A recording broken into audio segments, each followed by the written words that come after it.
And we're live. Ladies and gentlemen, boys and girls, everything in between. It is I, your host, McLateral, aka McLateralFF, on the Twitter, coming to you from wonderful Washington, D.C. And what a week it has been. Been all sorts of crazy news. Cole Beasley notwithstanding, which definitely blew up the internet for a minute there. But we've definitely had some other stuff. Lots of camp talk going around, definitely, I think we had Shark Week start early. Definitely lots of talk about Visca, Shark, most of it about how terrible I am at fantasy analysis. But set that aside for a moment. Hopefully you caught Herms and I on the Lateral show this past Wednesday, where I got into a little about what I think of coach speak, which is typically that it's bullshit until it isn't. Some things matter, some things don't. When Matt Nagy says that Justin Fields is not going to be the starter week one, I'm calling bullshit on that. If Justin Fields is the best quarterback in their quarterback room week one, the Chicago Bears, who Matt Nagy, you think with the Justin Fields pick, he's probably not fighting for a job, but are we sure? It's entirely possible that he's on his last legs in Chicago. He's not going to let his future be dictated by Andy Dalton if Justin Fields is clearly better. On the other hand, things like Irv Smith Jr. in Minnesota, where the coaches expect Irv Smith to not have a crazy one tight end, 11 personnel all the time role, makes sense because Minnesota tends to run 12 personnel a fair amount. They use two tight ends a lot. So I'm going to buy in a bit, at least, with something like that. And what I'm also definitely going to be buying in on is our first guest tonight, Parker Olhiser from Apex Fantasy. Parker, how's it going? And I love that hat. Thank you for having me. Yeah, no, it's great to be here. I appreciate you having me on the show.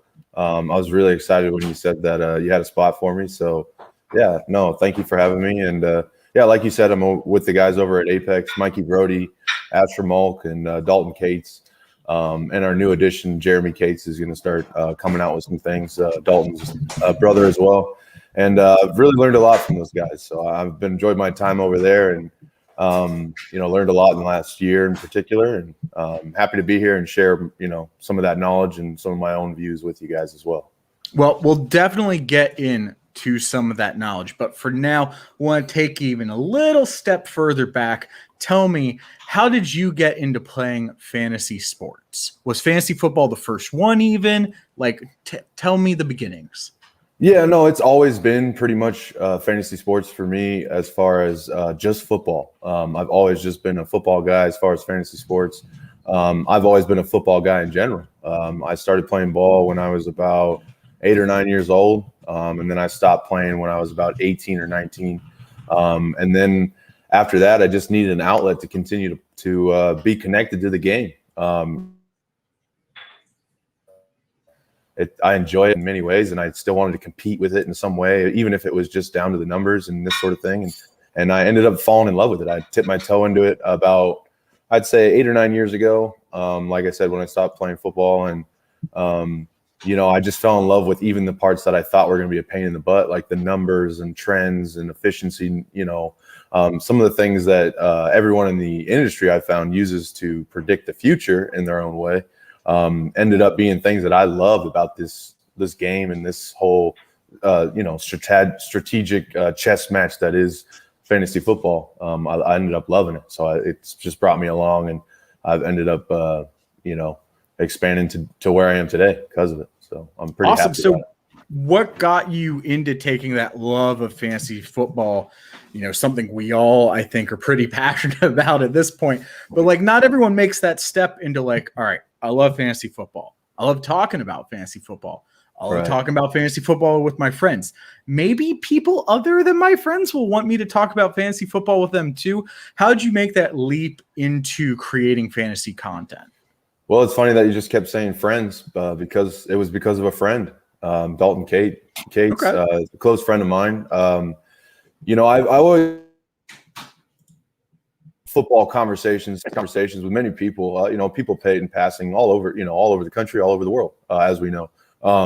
But their depth of knowledge is not always there. It's more of in passing sometimes. But then I came across Dalton Cates, and his knowledge was just above and beyond. And conversations at work or after work over just like a beer or something would just go on for hours. And he also told me about his own, career he's got started and everything, and how it showed me how doable and how, enlightened me on what the path could be to get started in this space and share my unique opinion on this whole deal with everyone. You know what I mean? So I owe a lot of it to him, to be honest with you. And I'm very grateful and thankful for him. It's not like he did everything for me. I'm a hardworking person, and I've put a lot of this together, but he's definitely shown me a lot of the doability of everything. So awesome. So what would you say your main piece of advice is then for someone getting into the fantasy content game, like a first timer? What's the one thing that you wish you had known? The big thing is play to your strengths. I go with what you know. Start there, and then analyze what your weaknesses or your points of progression are, where you can obviously get better. And the big thing with that is finding people in this industry. There's such a vast industry with so many great people like yourself, who just brought me on this show randomly, just kind of on a whim. But what I mean is there are people out there who have knowledge and want to share it, and who have different strengths than you do, and are probably even your weaknesses. So those are the people you want to pursue, in a way, to create relationships with and pick their brains. And that way they can do the same with you, because their weaknesses might be your strengths. And it's a good way to kind of collaborate and learn from one another, and get better. The point is to get better from yourself from yesterday, every single day. Not necessarily better than anyone in particular other than yourself yesterday. And if you continue to do that every day, you'll just get better. No, I totally agree with that. Will show that. So that's kind of where I come from. And that's what I would tell somebody who's new, Yeah, I totally agree with that. Totally get all that. In fact, it's why I do something like this, where I try and bring on people with a bunch of different perspectives, a bunch of different talents, so that things that I might not be good at, things that I couldn't even don't even necessarily enter my periphery. This is a redraft platform traditionally for what me and Herms do, but we brought in dynasty analysts, we brought in a Devy analyst or two, we brought in guys to look at rookies such as yourself. So it's always good to get those extra perspectives. So why don't we transition then into player evaluation, which is something that you excel at. When you do your player evaluation, what physical traits are you finding the most valuable? Or is it maybe some mental traits, some intangibles? What have you found to be the most valuable things in your player evaluations? So it's going to be both mental and physical. Obviously, that's complete athlete is both aspects. And it's different traits that are stressed for each position. Obviously, a running back's not going to have to throw the ball the same way a quarterback has. I know it's extremely obvious, but that's kind of where I'm at with that. So anyways, I start with the quarterback position. It's one of my favorite positions to analyze, but it's one of the hardest. So not necessarily in this order, but the 4 or 5 main traits that I stress are movement in the pocket, while also keeping the eyes downfield. Guys like Mahomes, Aaron Rodgers are extremely good at this. Zach Wilson showed shines of this in college as well. Justin Fields had a decent amount of it, that sort of thing. Accuracy and timing. Read progression, progressing through your reads properly, and in a timely manner, not slowly, obviously. And then mobility and running style as a quarterback.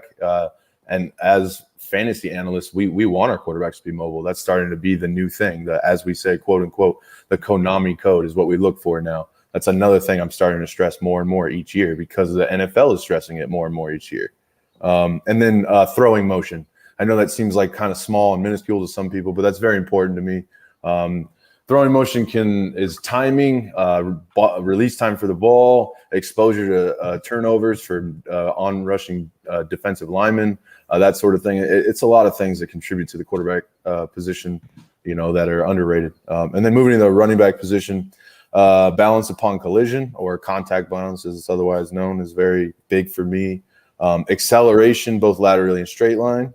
vision and awareness, size and speed combination. How much size and speed or how much speed they have for their size. If they're a big sluggish bug, then that's not exactly somebody I want.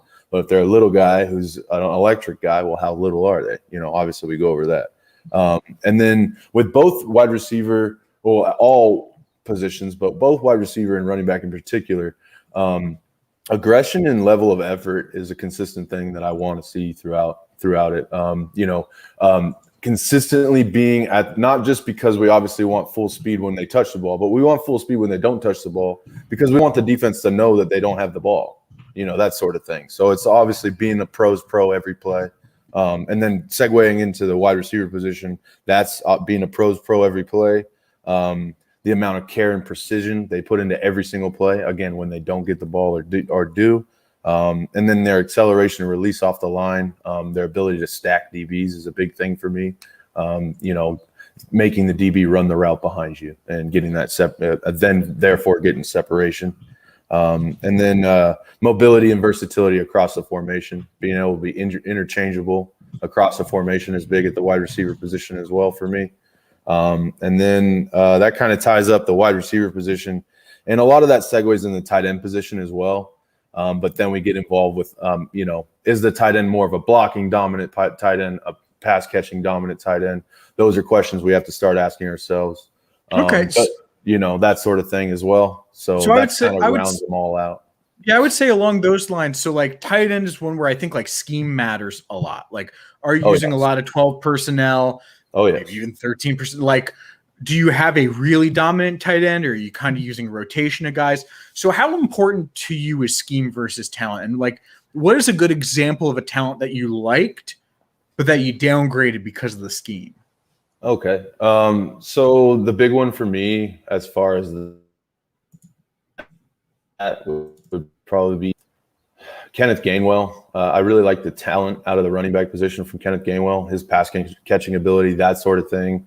But the scheme in Philadelphia with Jalen Hurts at quarterback, the obvious elimination of a lot of the dump offs to the running back position when the quarterback has the ability to run the ball. And that being Kenny Gainwell's, the majority of his game is being that dump off, shorter area stuff. I think, they got great value out of that pick when they drafted him. But at the same time, they already had Sanders, who already has that specialty in that area. And then on top of that, that passing volume is going to come down when you have that dual threat quarterback back there. So I really was excited about him, but then he went there and it kind of brought it down for me. I think that's an excellent pick. I kind of want to hammer in on that a little though. So are you then also going to downgrade Miles Sanders? Because as you said, they're similar in a lot of ways. They have a lot of similar skill sets. And Jalen Hurts being a Konami code quarterback, being a guy who's going to potentially run a lot of RPO, though we haven't seen the coach necessarily do that because in Indy he never really had a guy suited for that. Like, are you downgrading Miles Sanders going into 2021 as well?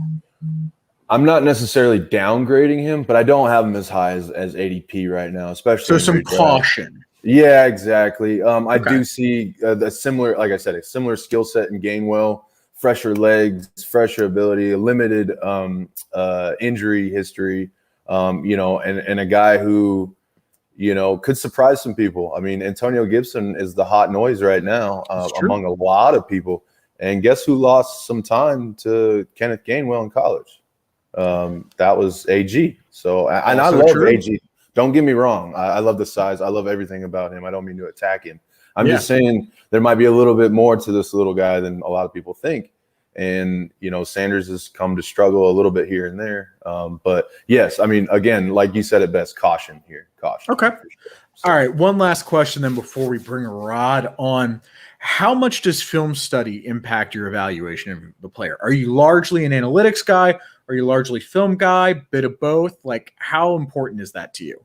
I've been asked this a couple times, and it's become about a 70-30 approach, 65-35 approach for me. 65-70 being film, and then, the 30-35 being analytics. The analytics never used to be as stressed as they have been to me, especially in the past year. But guys, again, like I said, guys like Dalton Cates who have these strengths in the areas where I have weakness have showed me, the importance of it. And I'm not going to ignore that. I'm going to adapt my game. I'm going to be, like they say, like water, and I'm going to try and get better than I was yesterday by, evening those things out, not always being here with film, but, finding an equilibrium so that I can, put my model together and put my process together properly and come out with what I think is the best result. You know what I mean? Just like anyone else.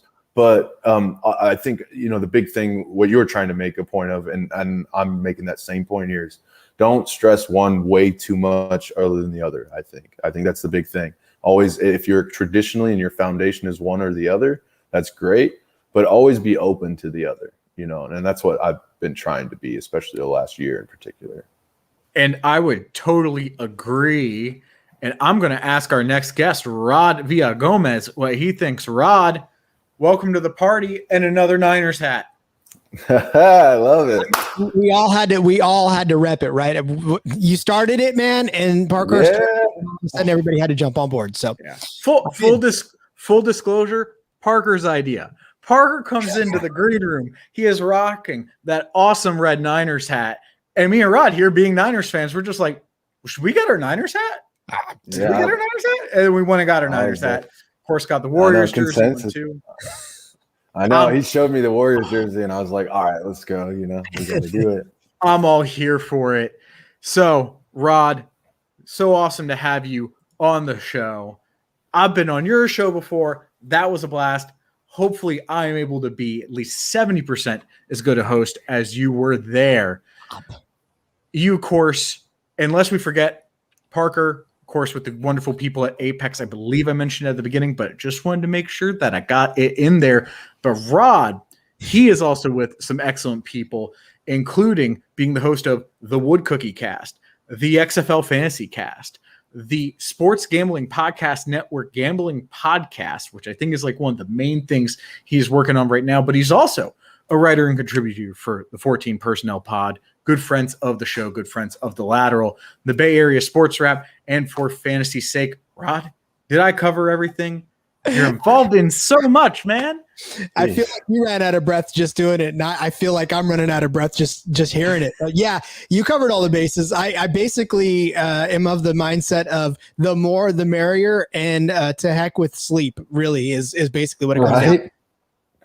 Yep, I get that. I should probably like to sleep a little more, but here we are. It's 10 o'clock ish, and we're doing a fantasy show, so I guess sleep wasn't that important after all. But what is important, real quick, we were talking about it with Parker here. How much do you weigh film study versus analytics? Do you think it's important to keep that balance when evaluating players? So when I think about how some people approach it, and there's a lot of box score folks, right, that will look straight at the stats and analyze the stats and say numbers will dictate everything. But then you watch the game. I mean, we love to crunch numbers. We love to sit there and have our formulas and, our rankings and everything like that. But at the end of the day, this is a game we watch. So our eyeballs tell us a lot about players that numbers don't necessarily. I mean, a guy could have a 300-yard game, but look, he caught 2 passes for,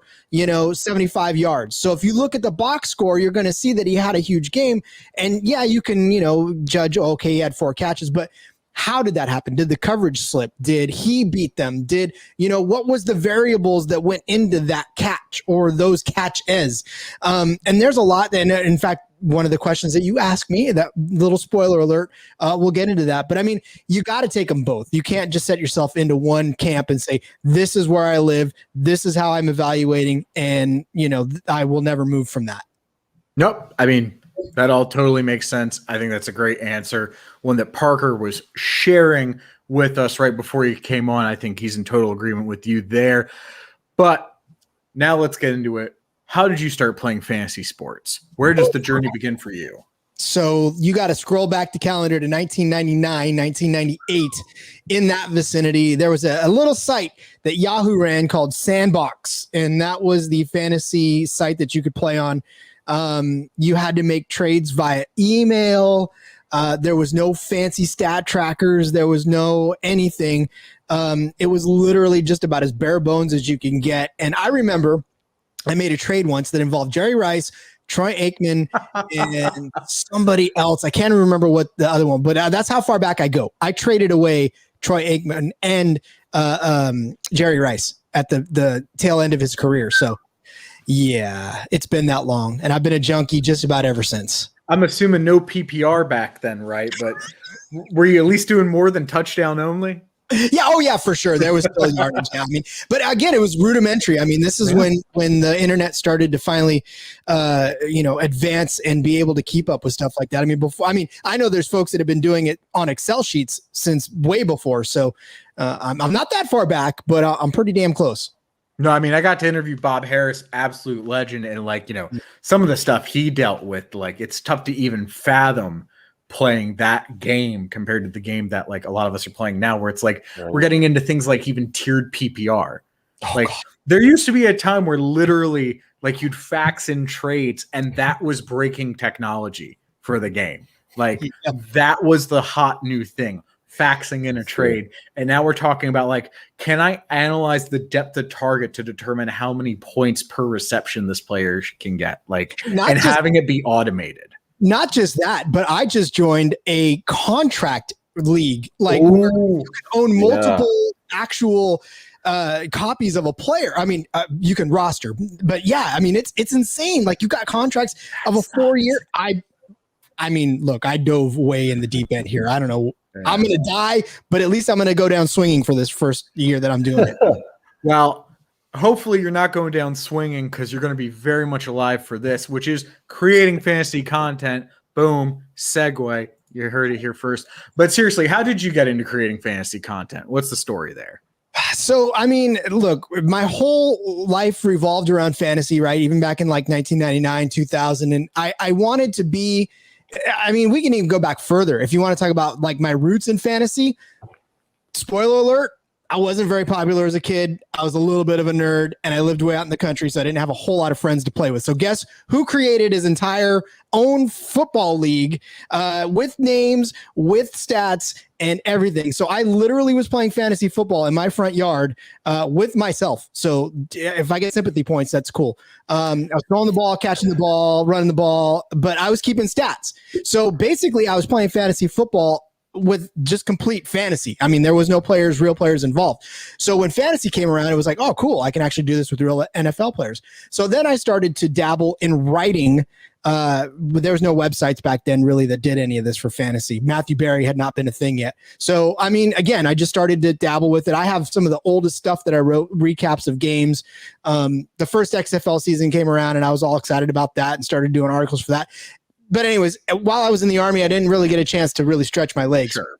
It wasn't until I got out of the Army in 2004 that I really went full head into this. And I started calling football games and, doing the thing that sports broadcasters do. Wasn't until about 2007, 2008 that I started doing fantasy writing at all. And a lot of that was just for myself. I never was doing it for a site. Fast forward, I started watching CFL. DraftKings became CFL worthy, or CFL became DraftKings worthy. Yeah. Started writing for a site there. I mean, and that was it. From there, it just started to snowball, because I started to contribute to here, contribute to there, which led to the Sports Gambling Podcast stuff. So, I mean, again, it's just been kind of a slow roll, but once the snowball picked up, I mean, I'm riding it now. Well, you mentioned the CFL, and This holds a small soft spot in my heart, because I got a little piece of trivia for you.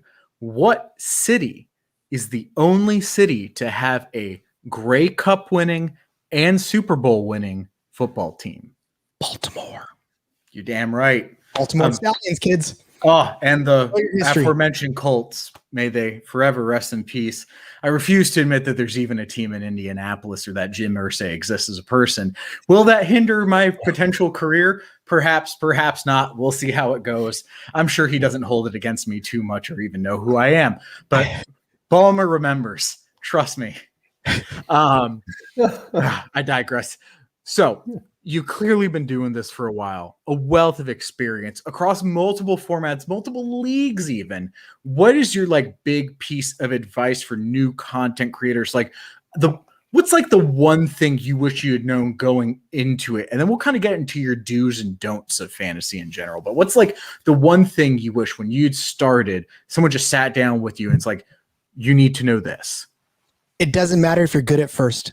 That is what somebody should have told me right off the jump, because when I came in, right, it is breaking. When I came in, I thought I had to be polished. I thought I had to know what I was talking about. I thought I had to be a professional, when in all actuality, I am not, and I'm still sort of not. I mean, I'm getting paid for it, but I'm still don't consider myself like a professional. I'm just somebody who really is passionate and loves to do this and happens to get paid along the way. But here's what I'm saying. If you are on the fence and if you're sitting there thinking to yourself, I can do this, I can talk as much as this guy, I know more than this guy, the chances are you do, and you should.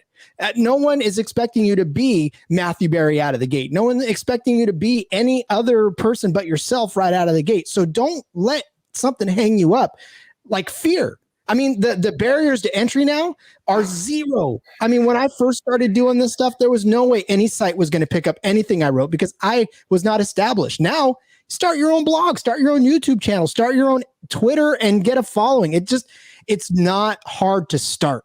Now, of course, it's hard to gain traction, but it's not hard to start. And starting is what really stops most people from getting involved in this anyways. No, I couldn't agree more. And I would say, yes, there's the key bit of at a certain point, you'll have to be good if you want to go further, but you can learn that. You will get better the more time you put in. And I'm sure Parker would agree here. It's like, I'm sure when he started, he was nowhere at the same level that he is now. Like, like less than a year ago. I mean, I don't mean to interrupt, but less than a year ago. And I've learned so much in even that time alone, and it's crazy to hear this kind of stuff coming from someone with all your experience and your knowledge and everything. It's, we're total opposites. You have all this experience and I just started. So it's awesome to hear some of this stuff. It's kind of in line with a lot of the stuff I believe. It's just like getting better. I think that's the bottom line is if you really care, you'll get better because there's ways to do it, so. Yeah. I mean, there's like the Gladwellian concept of 10,000 hours. I think that really does matter. Like the more time you put in, the more you'll realize what you're doing wrong, what you're doing right. Yes, you are going to have to be able to at least like analyze certain things. Like right now I'm trying to get better at golf and I'm like kind of struggling with analyzing what's going wrong with my swing. Like I can feel what's going wrong and then I'll like pull up a YouTube video and like go like, okay, readjust. Like that's how the grip should be. I'm going to check my grip every time before I swing. It's like the same thing with creating fantasy content. Like I'm going like, okay, what were the things I'm doing wrong? Like, am I doing this too much? Am I not doing this enough? I'll read through a piece. I'm like, that is a wordy pile of trash. I need to scrap that, redo that whole thing. This is much better. Like, I'm with you, Parker. Like, I started doing this less than a year ago at this point because my buddy Herms, who had been doing it for a bit longer, he had been contributing to a blog before we started the Lateral. But he was just like, you got to get on Twitter. You got to help me with this thing. Like, I'm like, I want to write. So yeah, I'm down. And it's like, now I've got like 1,300 followers. I'm in the Scott Fish Bowl and it's like incredibly blessed. Like I would argue that, do I deserve it? Probably not, but hopefully nobody knows that yet. Be a shame for it all to come crashing down so close to it starting.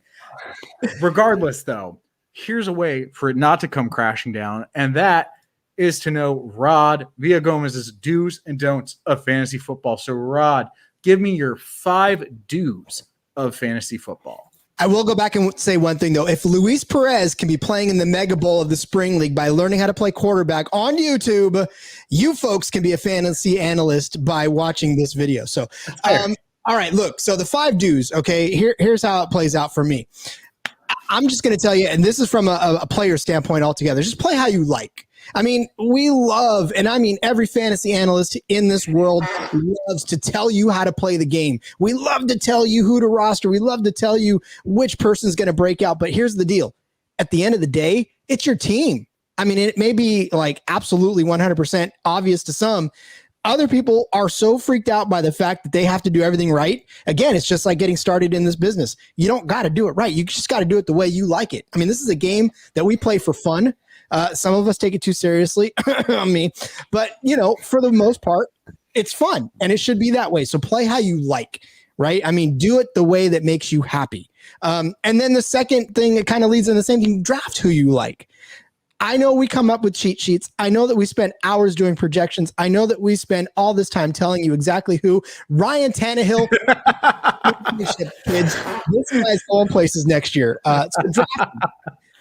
Don't get scared off by taking him in the third round if everybody's telling you quarterbacks are too early to take until round 10. That's a strategy. That's okay. It works for some. If it doesn't work for you and you're freaked out and you're scared that Ryan Tannehill is going to go off the board, grab the guy in round 3. It's all right. I mean, if you lose, you lose. You learn for next year.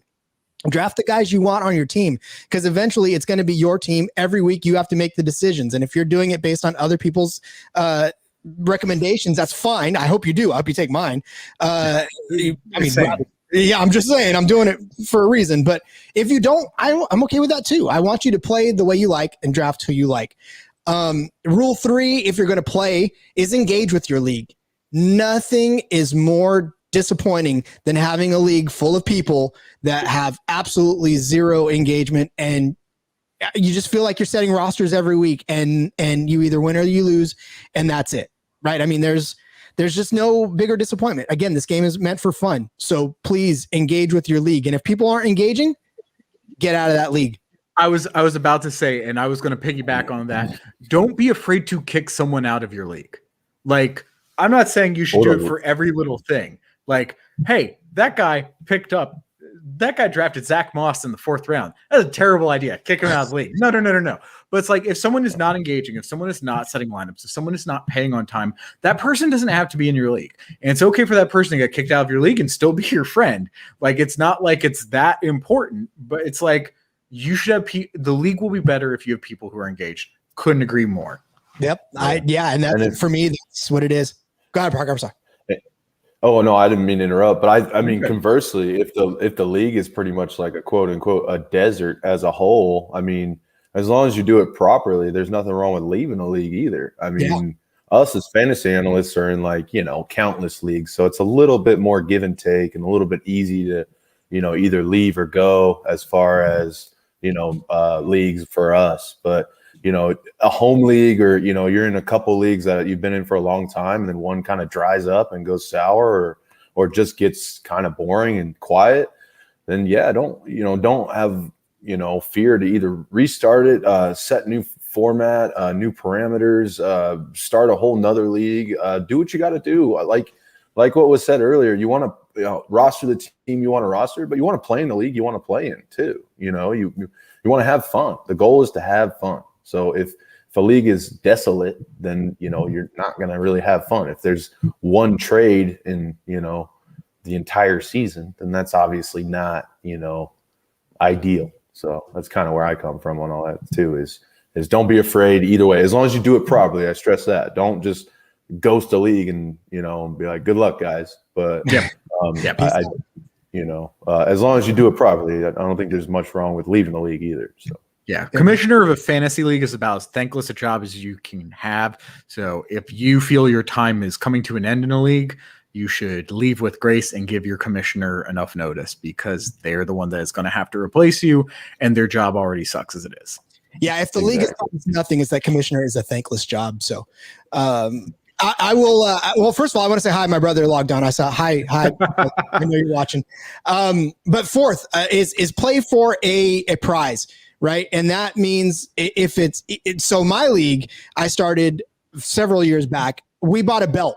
Like we bought a championship belt every year. The player, the person who won, their name gets in on that belt and it goes to them for the year. And then it comes back to me. I'm sad to say I have yet to win that damn belt, and it's pissing me off because I get it back every year, and then I have to give it right back to one of my friends who's won the thing 3 times already, and I got to get it this year. I have to because of that name. If my name's not on that belt at some point, I don't know why I started the damn league because I wanted that belt. I thought I could take it. And my brother's in that league too, by the way. So Nick, he was almost there. He almost won that thing. But play for a prize, even if it is just a little bitty trophy. I mean, even if it's every year you pitch in $10-15, you go buy a trophy at the trophy store and they get to keep that trophy for the rest of their lives. Play for something. right? It makes play for people Waffle House. play for Waffle House. It makes people a little more engaged. Play for their Shiva. Play for whatever, man, because at the end of the day, people want to win that thing. And, you know, it's better off than, I think, even cash, to be honest with you, because I know a lot of people play for big money. I know in my money leagues, I'm always active. So you got to have something line. You know, it's fun to play for fun, but if you're to the point where you can't just play for fun anymore and you can't get up for it, yeah, cash is definitely nice. And so this last due is for both analysts and people who play alike. And we talked about it earlier. Just watch the game. Yes. Watch the game, right? I mean, what are you doing if you're not watching the game? If you're setting a lineup and you're not watching the game, even if you go and I do this a lot and record the game. If you record the game, then, you know, go back and watch it later. Or they have this thing now where you can actually watch all the games. You can subscribe and watch all the games, even in condensed version. You know, do that. But if you really love it, just watch the game. Because that's what we're doing anyways. How are you playing fantasy football and not watching a football game? Yeah, exactly.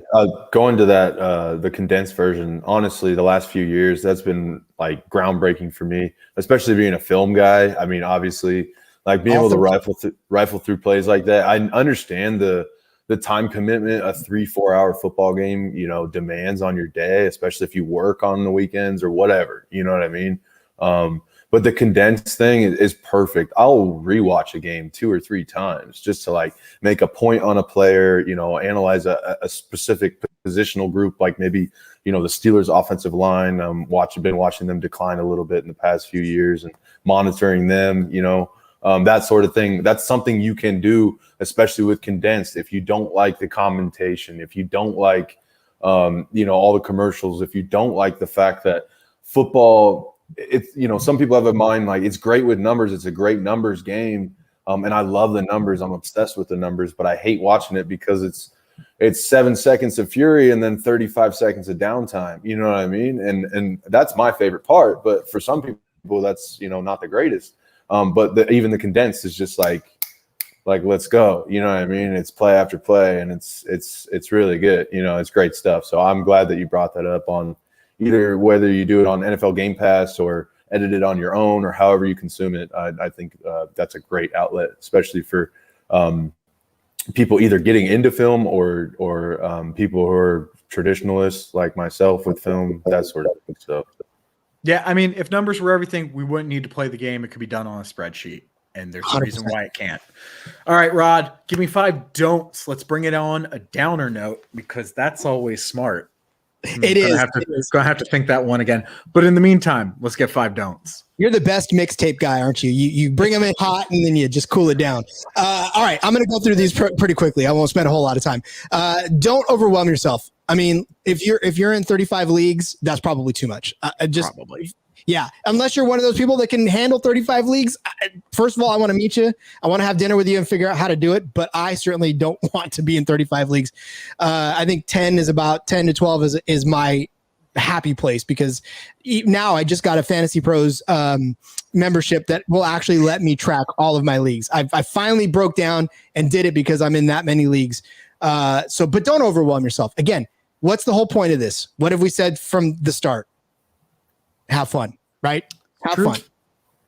If you're overwhelmed, if you don't like it, then you just aren't having fun anymore and you got to step away or just scale back. 2, don't get tied to a single analyst or a set of facts, right? I know everybody's got their favorites. I know everybody has the people that they go to, but here's the danger that you run when you go with one set of facts is that person could be wrong. And then all of a sudden you think that person's always going to be wrong. And so you're gun shy to take anybody's advice anymore because that person was wrong once when you're wrong more than you're right in this business. I got to tell you, I know that you can do all the study in the world, but you don't go out there and take the snaps. So if something goes wrong and you analyzed a set of stats one way, somebody else did it the other way, then you have a basis for actual comparison, right? Which is what you want. If you want knowledge, you compare. You don't just take one set of facts for gospel and go. You have to make sure that you're pulling from a lot of pools in order to get the knowledge that you need to make the decisions because it's your team. right? Whose team is it? Yes. Your team. Yep. And along with that, don't mean to interrupt, but along with that, somebody finds out who you're getting that knowledge from, and they have an immediate advantage over you. They know what you're going to do in the draft. They know what you're going to do throughout the season. They know who you're going to pursue and prioritize in waivers, all that sort of stuff. You hitch your wagon to one guy, and everybody finds out who that one guy is. That's how it's going to go. And then you're going to, again, the same thing's going to happen. You're going to get sour at that guy. You're going to get sour at your league mates. You may leave the league. You may never trust an analyst again. It should be a combination, not just of one analyst's opinion, but your own, multiple analysts, so on and so forth. I like that. I mean, we talked about B water earlier in this, and I think it really does apply to everything in fantasy because, being water, it really can provide an advantage. Like in my one dynasty league that I'm in the rookie draft, I was like, look, all of my picks are available for trade. I am like an NFL GM. I am taking my time in the slow draft. You can call stuff in. Like anything is open. Any player on my team is open. Like I've got Lamar Jackson. I got Joe Burrow. I've got Brandon Ayuk. I've got Kenny Galladay. It's like, you want any of these guys? Send me an offer. I'm not going to take just anything for them, but it's like, send me an offer. And there was one guy in my league, and he was just like, hey, if you're not going to, and if you're interested, I wouldn't mind trading for one of your third round picks. And it's like, well, I'm interested in someone from your team. So we can get something facilitated now. He's like, oh, I think this guy's going to be there when you're picking. I'm like, yeah, but I might want him. He was like, I know how you analyze players. You're not, I'm like, okay. And then I took JV Hawkins. He was like, damn it. And I'm like, what you get. It's I told you want this pick. You should trade with me now when I don't know what I'm going to get for it. Don't trade with me then when it's the highest price. Yeah, it's not a bluff. It's I'm just being honest. It's like, if here's a guy I like, I'm going to take the guy. Along those lines, at a buffet, you don't stick to just one food, right? I mean, you're at a buffet because you want all the food. So the internet is your buffet. Take all the food that you can, take all of that knowledge that you can, and put it on your plate. Eat what you want, but for the most part, grab all that food. All right. Third, don't be the one who stops playing halfway through the season. Don't be that guy. Don't be that girl. Don't be that person. Don't do it. It's so disheartening to a league when everybody's got a free space at the end, or the person before you did not have a free space and all of a sudden the next week they got a free space. And that could be the difference between somebody winning a championship and somebody not, because somebody gave up 3 or 4 games left in the season. Don't be that person. Nobody likes that person. Don't be a jerk. And this just goes, it's good life advice, but it's good fantasy advice too. Just don't be a jerk. And that means that respect the fact that people have other opinions. People take the sets of data that you take and analyze them a little differently. Matthew Berry once said in his great wisdom, I can take the same set of facts and spin them in any direction I want. I can take that set of facts and make this player look good, or I can make this player look bad from those same set of facts. So the fact that we can do that means that all of this is all fallible anyways. So if you're saying that my take is terrible because I analyzed facts one way and you analyze them the other, well, now your argument is invalid anyways, because what you've just said means to me that you're not allowing for the fact that I can look at things differently, right? Glass half full, glass half empty. It's the age-old debate.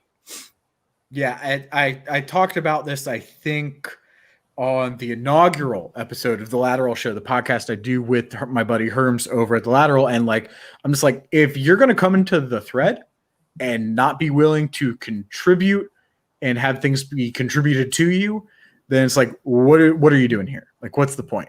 If you're not willing to have an open mind on anything, then you're going to find yourself wrong more often than if you were at least even slightly open to receiving new information and new viewpoints. Yeah. Right. And you're just not gonna have as much fun. I mean, it's not fun. Very true. To disagree with everything somebody has to say. It's exhausting. So, but then lastly, because I know that we've got so much to get to, but lastly, don't be afraid to try new things, right? No. Be different afraid. format. That is what you meant to say. Don't you lie. Be afraid to try new things.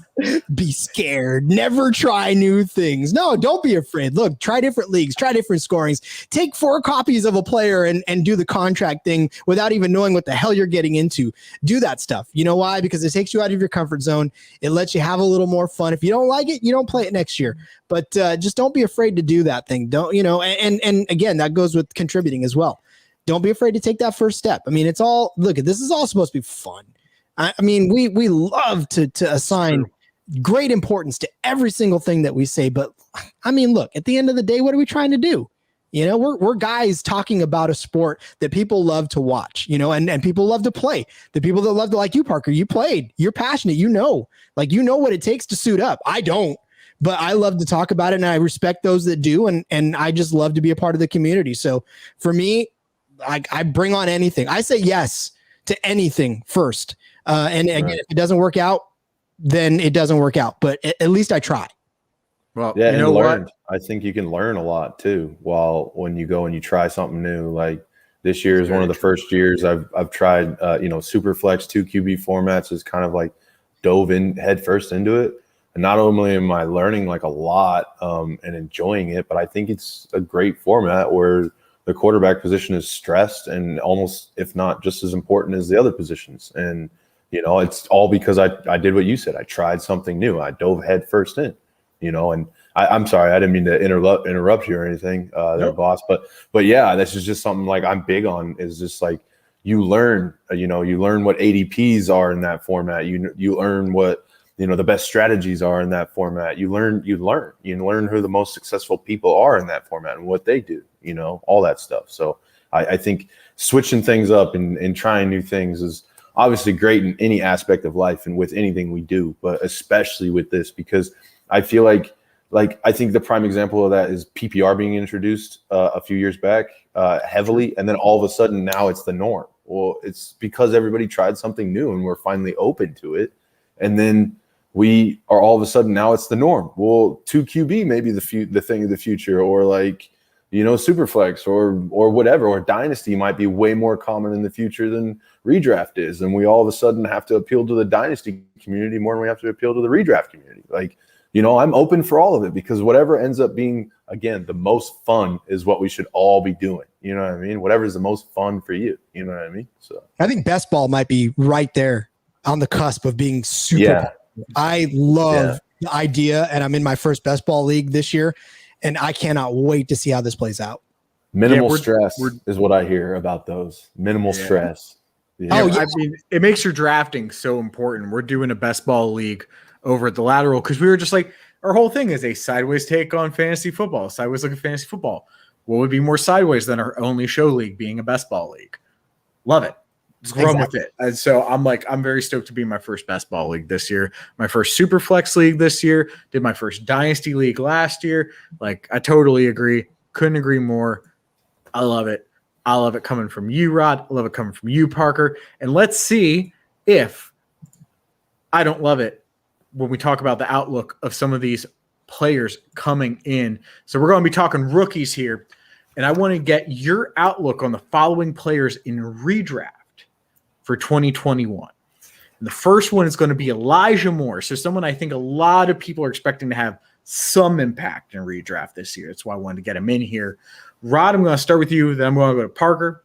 We're going to snake draft this until we get through these guys. So, Rod, Elijah Moore, what is your outlook for him in 2021? So a couple of things, right? I think he really could establish himself as a solid third option on that Jets team. And I say that because, last season there was Brashard Perriman. He had 30 receptions, 505 yards. Obviously, Crowder was the thing, right? 59 receptions, 699 yards. And this year, there's no more Sam Darnold throwing the ball to other players. You might have Zach Wilson doing that, but not to the extent I think that Sam is doing it. So I feel like Moore is coming into a better situation now than he would have been last season. If Moore was drafted last season, this guy could have been another absolute flash in the pan. But I think this season he's somebody I'm willing to take a chance on in a best ball draft, right? Since we're talking about that, I'm willing to go on him, but I don't know that I'm willing to spend a whole lot of draft cap. If he's sitting there around, I don't know, round 8, round 9, just before I start taking my quarterbacks and my defense and stuff, if he's there, I may take a gamble on him. But he definitely does have an opportunity to get himself a good spot, at least a good third spot on that Jets team. We still don't know what the offense is going to look like, but I don't think he's completely worthless. I'm just not going to spend too much draft capital on him getting him. Would you take him at wide receiver 59? Yeah, I think that's a comfortable spot. I think that's where I'd take him. That is his consensus PPR ADP right now. Then I think that's about where I'm comfortable, and I think maybe I guess where everybody else is comfortable too, because that's where he's going. But yeah, again, I'm not willing to jump too much on him because I think there's other guys, even a guy like Crowder who isn't going to be anybody's consensus. I don't know, top 4 or 5 rounds. I don't think anybody's taking Crowder before round 7, right? Round 8, I hope. Yeah, I'll take a look at it while you keep talking about him. Yeah, I mean, I'm going to concede the point to Parker, but I honestly, like I said, I think he's got to have a spot in this Jets offense, but how valuable is that spot is what we have yet to see. Jamison Crowder real quick, and then Parker, I want to get your thoughts on more. PPR wide receiver 58, 1 spot ahead of Elijah Moore. So it'll be really interesting to see how that turns out. Parker, what are your thoughts on Elijah Moore? You're the player eval guy, love the rookies, so I want to hear it. So the basics of what I think of in New York, it starts with the Niners and what LaFleur is bringing over from Shanahan's system with him. So I don't know that we're going to exactly see the personnel that they're bringing in. Doesn't tell me that they're exactly going to run first zone scheme like they do there, run with the play action off of it. But I do see Elijah Moore filling in that Deebo Samuel-esque role that they have over there. The running after the catch, short area, almost sometimes negative air yards. You know what I mean? Behind the line of scrimmage throws, screens, a lot of the close, running after the catch kind of stuff. Is what I see from Elijah Moore and what their scheme is going to bring. At the end of the day, I do think he's the second best wide receiver on that offense. As far as skill level. Who you got at first? Who do I have first? Denzel Mims. Oh, interesting. Personally, Denzel Mims. Okay. I think Denzel Mims is physically underrated and undernoticed by a lot of the league simply because of what was mentioned earlier. I think Sam Darnold didn't have the physical capabilities or the time, honestly, to get it downfield to the guy and take advantage of his full route tree. Nor did the coaching staff know how to take advantage of that. With this new coaching staff coming in, I do think Mims can play that Brandon Ayuk role over there, a little bit of the deeper route runner, a little more precision route runner, and then Elijah Moore can play that complement. I think a lot of people are also underestimating his ability to kick to the outside. I think Elijah is not specifically a slot guy. I think he can move to the outside. I can play that Z receiver, and then they can move him around a little bit more than people expect and get him a little bit more playing time than people expect. So that's kind of where I come from for that. And then I see Mims and Corey Davis, being a little bit more competitive for that X spot. And, I prefer the youth, and then Mims has got the skill set, I think. So if I told you can get Denzel Mims at wide receiver 71 in PPR, you're buying that all day? Yeah, honestly, if I had to pick one guy out of the bunch, if you're telling me that's where he's going, yeah, honestly. Okay. Full point PPR? Yeah. Full point PPR. Yeah, that's where I'm headed. I mean, it's a little closer for me as far as Elijah Moore and him because it's going to be that full point PPR instead of half PPR. But at the same time, if you're telling me you said 12 guys earlier or 12 spots ahead. Denzel Mims, he's like, You said 71 as opposed to 71. So yeah, 12 spots. Yeah, 12 spots behind Elijah Moore. Yeah, I'm all about saving money. So yeah, give me that right there. Love it. All right, well, why don't you give me your thoughts on this next guy? And that's going to be Trey Sermon, the running back for our 49ers, but maybe surprise pick in the 3rd round, I would say. Yeah, I thought it was pretty interesting. Some would argue a little bit earlier than he should have gone, but physically, I don't. I think, and specifically in that Northwestern and in that Clemson game, he showed what he's fully capable of.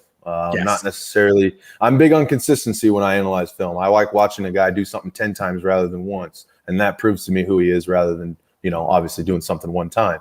But those flashes in the pan were not just simply flashes in the pan. They were evidence of true ability. And then on top of that, I think his skill set fits more similarly to Jeff Wilson. And we've seen what Jeff Wilson was capable of, especially in that offense past couple of years. The upside of the red zone capabilities and carries that he's going to have because he is the larger guy in that backfield. And then also the X factor catching the ball. He's not just some big slug. He's going to come out of the backfield, catch the ball a little bit, and wiggle a little bit in space. So combined with that, obviously highly efficient zone run scheme that we have, I'm excited about it. And then not that to add insult to injury, I love Jess Wilson Jr., but the second we heard about him going down, nothing but up for Sermon. So he is now the 1-2 with Raheem Mostert by default. And I think he has a little bit more of a diverse pass catching and red zone upside, for Do you expect him to take over the backfield at any point in 2021? No, because we don't operate that way. Or Shanahan, I'm sorry to keep saying we. I'm not a part of the Niners organization. Just wearing the hat. But yeah, no, Shanahan doesn't operate that way. I think there are games where it'll appear that way, maybe a couple games in a row, and then us as the fantasy community would be, this is the guy, this is the most efficient offense. He's RBCC or RBBC days are over, and we're doing this. And then the next week, Wayne Gallman will go off for 20 points. I got it. I got it. Makes a lot of sense. Rod, I'm going to stay there. Rod, do you agree then? Well, and this is exactly where I don't actually, and I think I know Trey will make the team. Look, I know Trey will make the team, but it's going to be hard for him to make an impact. Look, we are forgetting that Wayne Gallman, right, had 147 carries last season for the Giants. This isn't a guy that you bring in to be a third wheel, right? He's going to be Mostert's complement. He's going to probably end up being a back that we see, like when we saw Jerick McKinnon, and we couldn't really see either one of them, Tevin Coleman and Jerick McKinnon. But here's the thing, Mostert. One game a year they were healthy. But boy, was it a glorious game. It really was. Jerick McKinnon had one game, I think, with like 20 plus fantasy points. It was insane. Right. He had first 4 weeks of the season, he averaged about 17, 18 points. He was a solid pass catching goal line back. And he did well. It was great, wasn't it? I mean, but again, Wayne Gallman in his own right. I mean, when he came in to fill in for Saquon, like they gave him the ball, 147 carries, 682 yards, 6 touchdowns. This is a guy who is a running back by committee kind of guy, right? I mean, this is one of those guys that you bring in to have a complement to Raheem Mostert. You don't bring him in to sit him to a rookie. Now, that said, with Jeff Wilson gone, yes, Trey Sermon's going to get his run. Absolutely. And I agree with you, Parker, that Trey Sermon is more a lot like Jeff Wilson than anything. But the problem is at some point, Jeff Wilson's going to come back. And so what does that mean for Trey Sermon? And let's not forget, there's another running back on that team that they took, and he's escaping me right now because he's not on my notes. But Elijah Mitchell. There you go. Elijah Mitchell. Yes. 6th round guy. And this guy wasn't a slouch necessarily. So you've got contending rookies already in a backfield that has 2 solid veterans and one that will come back at some point. So Trey Sermon, he's got to prove something early. Like that's the thing that's going to make Trey Sermon stand out. If he can perform to the level that I know that you've watched and that we've watched and impress early, he'll earn a spot and he'll keep that spot. But I'm not hopeful that that's going to happen because you're going to feed Wayne Gallman a lot more than you're going to feed the raw rookie. Okay, so then I've got one question for you, and then we'll get into our next guy. Who are you more likely to draft? Trey Sermon at RB 42 or Wayne Gallman at RB 74? Right now, Wayne Gallman at 74, only for the price. The price is absolutely, and the early work. Totally fair. If their prices were equal, though, what then? Probably take Trey Sermon. In a redraft, I'd still take Wayne Gallman. Interesting. Because here's the thing, Trey Sermon, in a redraft, You want people because he's not going to win for you in a few weeks. Here's what's going to happen with Trey Sermon. Somebody's going to draft him, right? And this is in exactly. And in 3 weeks, when he doesn't get be on the waiver wire, so that's when you pick him up and you replace him with somebody that. But theoretically, we could see the same from Wayne Gallman if their prices are the same. Well, if their prices, yeah, that's what he was saying. If their prices are the same, no. I would agree with at their prices. I'm taking Wayne Gallman. If their prices are the same, though, I think I'd take Trey Sermon because of the two, if anyone's going to take over the backfield, I think it's more likely that Trey Sermon does it in a league-winning way. Right. More towards the end of the season. But at their current prices, Wayne Gallman's a steal at that value. Mm-hmm. Trey Sermon, as you were pointing out, Rod, like he might not live up to your ADP there and then get dropped. And then you go and steal him. And that's the move. Don't disagree with that at all. But let's see if I do disagree with your take on this next guy. And it is Amon Rao, the sun god, St. Brown. Where do you see him being a viable wide receiver in fantasy for 2021? He's got Jared Goff as his quarterback. Exactly. How can I have any sort of? But okay, look. I wish I had the Tony Reale mute button, the minus points button. You're both wrong. hit me with all the minus you want. But okay, look. To his benefit, right? These are the receivers that he's fighting with: the ghost of Terrell Williams, Brashard Perriman, Quintus Cephas. I mean, yeah, a guy. If you're a rookie walking into that wide receiver core, you got to feel good about your position on what you're doing. Absolutely. So I'm not sure. Again, rookies to me, like I know everybody loves to draft them some rookies, especially in Dynasty. But redraft, I still stay away from a lot of rookies because you just never know. But this might be a rookie. I mean, even though he's got Jared Goff throwing the ball, he's got to throw it to somebody. Right. I mean, TJ Hawkinson can't catch every pass that Jared Goff throws. So for me, if I'm going to take a chance on a rookie, it might be, and I say that it might be, he's got to fall to me in the right spot. This St. Brown kid. How does wide receiver 73 sound? Does that sound like the right spot for the potential wide receiver one? What round is? I mean, that's what round 13. Well, it's overall pick 218. It's pretty deep. That's pretty deep. Yeah, maybe if I'm tooling around down there, that's round 18 in a 12-team league. then yeah, I'm taking him there. Parker, you look like you've just like hit gold there. Those eyes. Yeah, I was like listening for his ADP because I knew you were going to bring it up because that was the one I couldn't really get to. And yeah, no, honestly, with the PPR performance, I think he'll draw. I do think that in the close range specialization that he has, and then the offense that I expect to come out of Detroit, being like run heavy, close range, everything kind of being up front. They want to be nitty and gritty. This dude's talking about biting kneecaps, and that's sort of when coaches talk in that way. It's talking about pounding the football, quick passes, playing defense, that sort of thing. Kind of like the old Patriot way at sometimes when they couldn't stretch the field. And they like had LeGarrette Blount hammering the ball. And so I do think that this guy will definitely fit in with what they're going to try and do. But I do think it's going to be one of the worst teams in the league. I think that and that's a good and a bad thing. Obviously, you're going to be behind in negative game scripts and they're going to be throwing a lot, even though they want to run the ball a lot and be a heavy run team. You'll see him catch up and catch extra PPR, extra garbage time and all that stuff, points.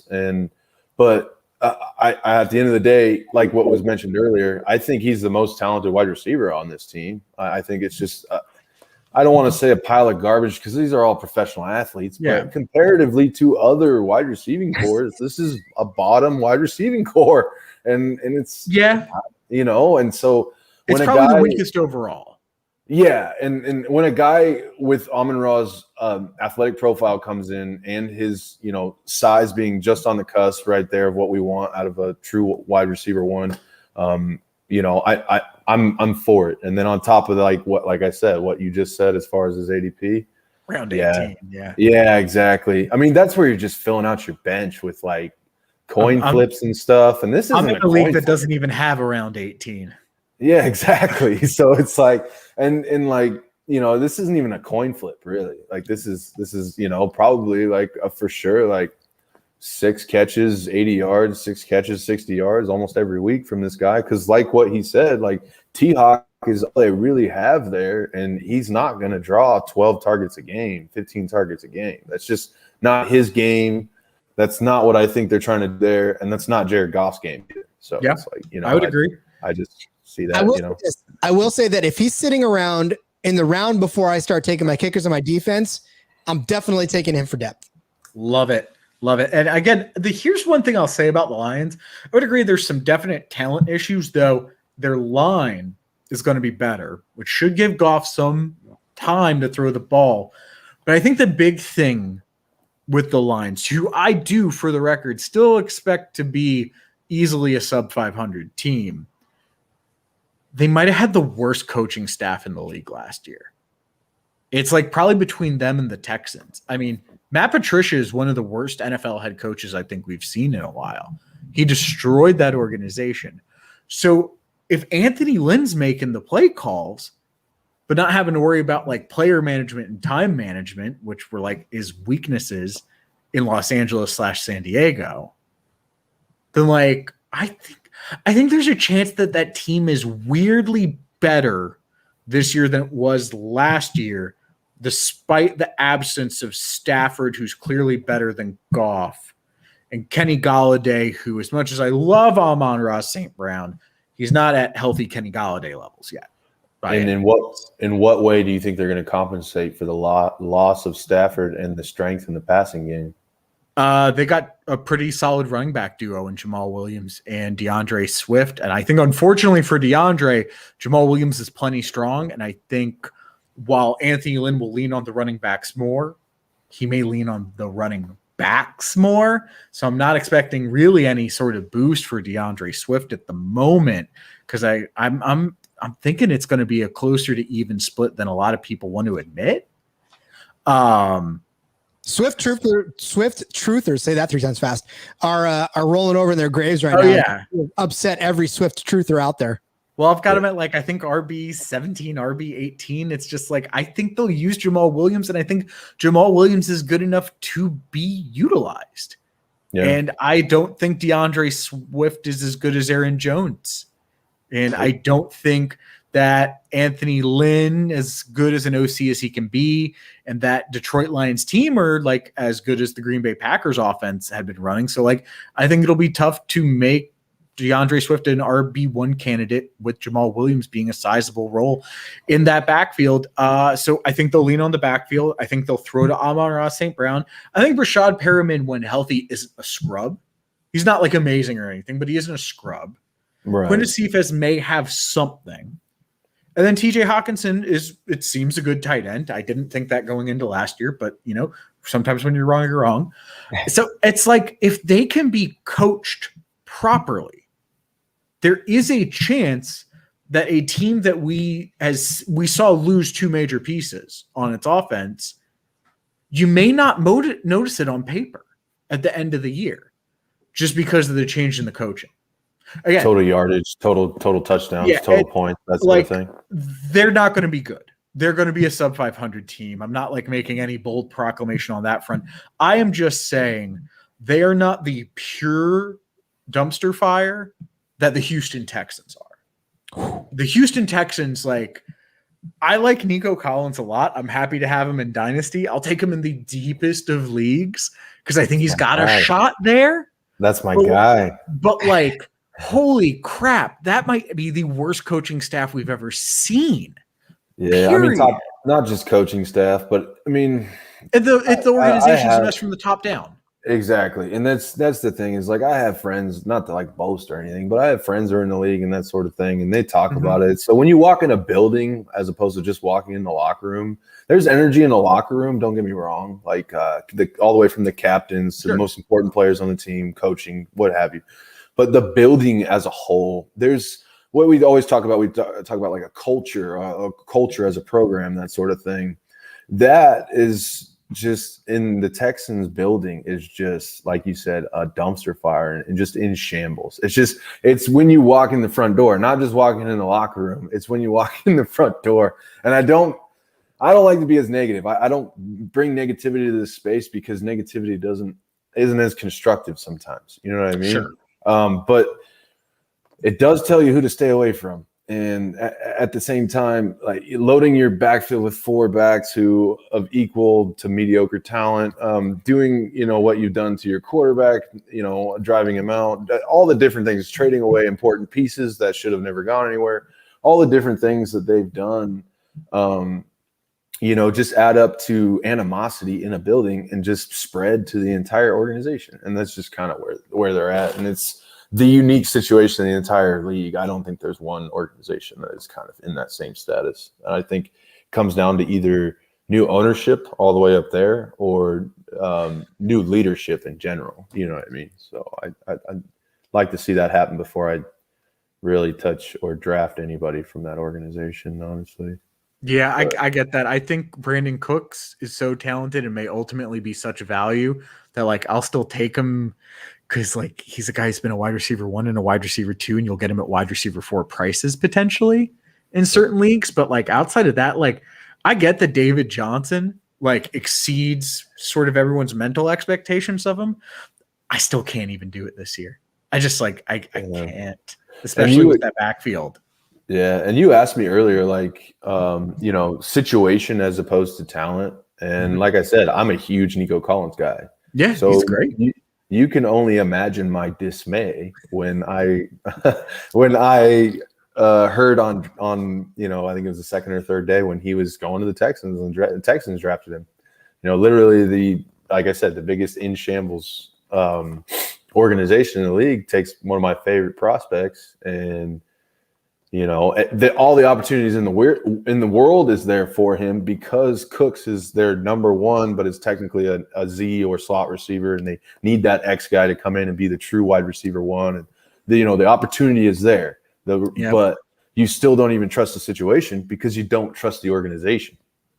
So it's rough.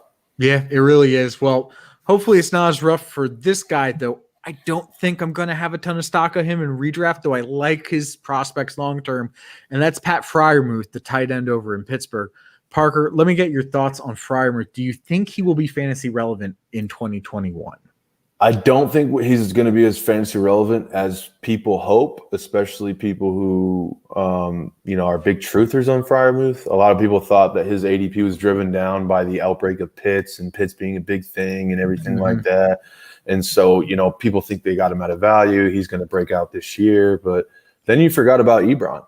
I mean, Eric Ebron is still there and is still like a PPR machine. There were games last year when he was, eating up 6, 7, 8 catches a game. And that's a huge piece of that, already heavily shared pie over in Pittsburgh. I mean, you think about it, Deontay Johnson, Chase Claypool, Juju, Ebron. And then you expect Freiermuth, who's kind of more of an aggressive blocking tight end, running after the catch, Vance McDonald style, which they, had retired, now replacing him with Freiermuth. Don't get me wrong. But what we saw from McDonald, I think, is the ceiling of what we can see from Freiermuth. And honestly, that's not that much. I mean, yeah, there's a flash in the pan play here and there because he is a physical animal. Don't get me wrong. But it's just so crowded there. It is so crowded there. And I'm not big on it, honestly. I think there are plenty of other tight ends that you can kind of, pick and grab, like a Gerald Everett here or Anthony Ferkser there, or, and you can get the value still, but get like a starter, like a true starter who's going to, get at least a starter's role at the tight end position. Love it. Rod, what do you think? Are you in on Freiermuth or are you not so sure in 2021? I want to because I love Steelers tight ends. You go back to Jesse James, like you said, Vance McDonald, huge Niners fan, right? He goes over to the Steelers, starts doing big things. But yeah, I mean, at this point, you're going to have to just say, especially in redraft. I mean, if you're talking dynasty, if you're talking, leagues, that might be where you get him best ball even, because you never know if maybe he does. It's over partway through the season. Now you've got a tight end one potentially on your hands. Totally Exactly. get that. Yep. If Ebron gets hurt, you got loaded up. So, yeah, I mean, I'm not touching him in redraft unless you have like a 25 position draft. I mean, then, if you're drafting format. Super deep benches, absolutely, but I can't touch him. Not when Ebron's still there. Not when Ebron is still doing his thing. And like you said, there's so many mouths to feed. You just can't really trust the second tight end on the Steelers as much as you want to anymore. This is true. The interesting thing I will say though, Eric Ebron is going tight end 25 right now, consensus ADP. Only 2 spots ahead of Freiermuth. In redraft?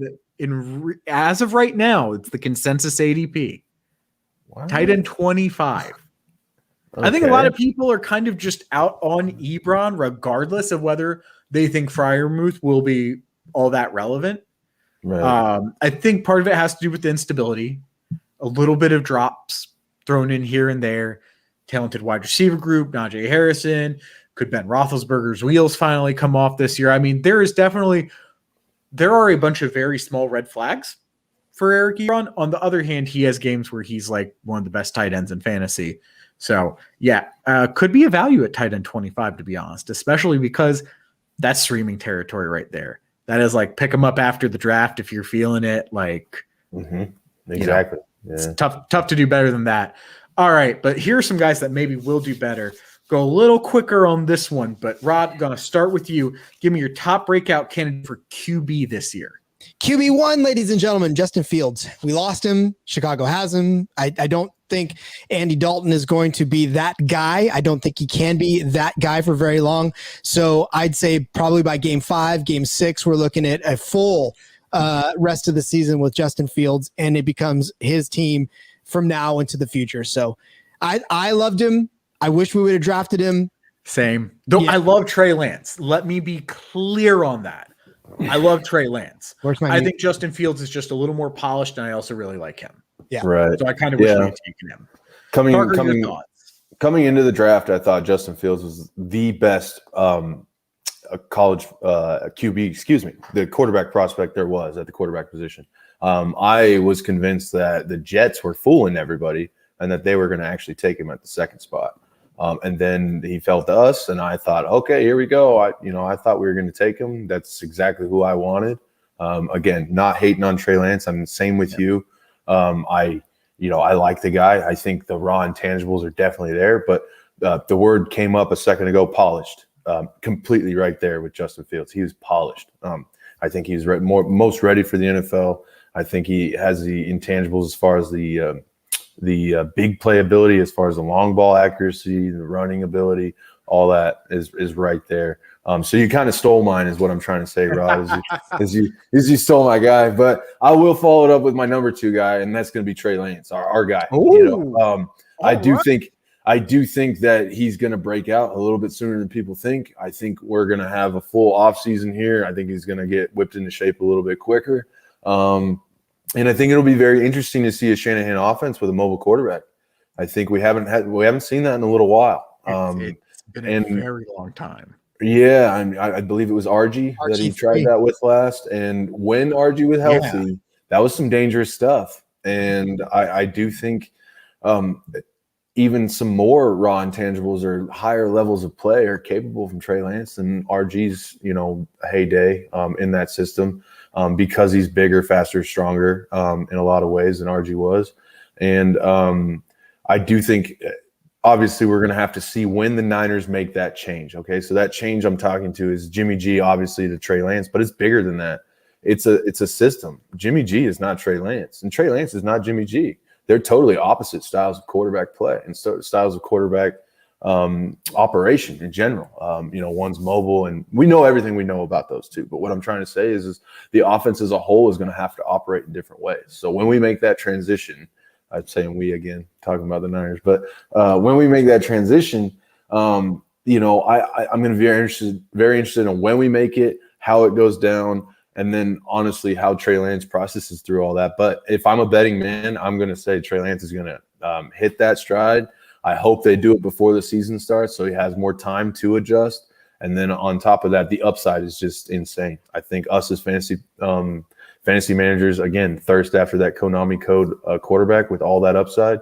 And I think he's the next big one. Honorable mention to Jalen Hurts, though. Honorable mention to Jalen Hurts for sure. I like that one a lot. Obviously, I hope you're wrong about Trey Lance, as Jimmy Garoppolo leads us to an undefeated season and Super Bowl, giving him no reason to be benched. And then we allow Trey Lance to become our quarterback for the beginning of 2022, as was the plan all along. But, barring that, I think Trey Lance will get every opportunity if Garoppolo presents them with the opportunity to make the switch. Right. I think, if Garoppolo keeps winning, they're going to just, keep Trey Lance fresh. They're going to keep him wrapped up. No reason to break him out only to be injured getting up out of a chair, knock on wood, all that. But if we're 3-3 after 6 weeks, that's it. Trey Lance will be the quarterback. Exactly. I think that's as far as Alicia's Jimmy Garoppolo gets. Running back, though, who you got for me, Parker? Who's your running back breakout candidate? And will it be the same as Rod's? And are you going to steal it? So I had a couple actually. And this give me your top choice here. Let me see. There can only be one. It's like the Highlander. You have to cut the running back's head off with your sword. Otherwise, he will chase you for eternity through time. Let me see. I honestly, as far as breaking out,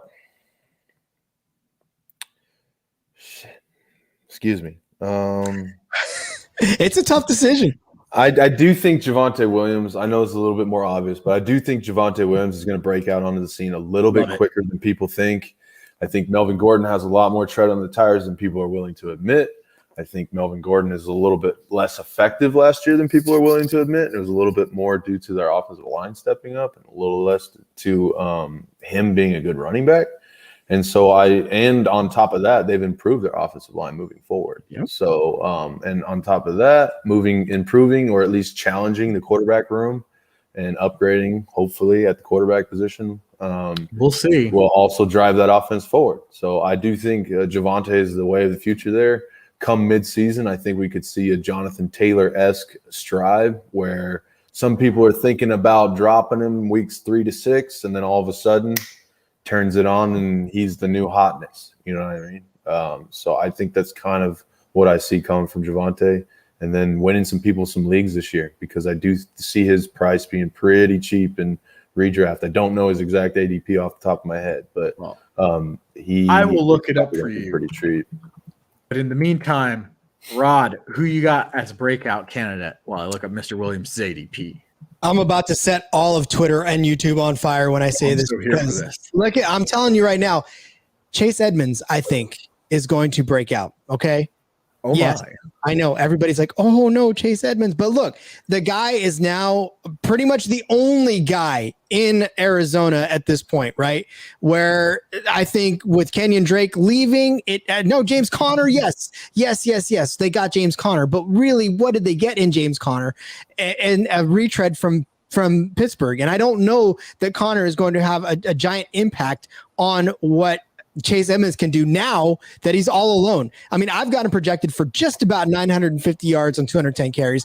To me, that's a breakout season when the guy has not had that type of a season his entire career. I mean, we're talking the most he's ever had in a season is 448 yards last year on 97 carries, but he had Kenyon Drake nipping at his heels basically the whole time.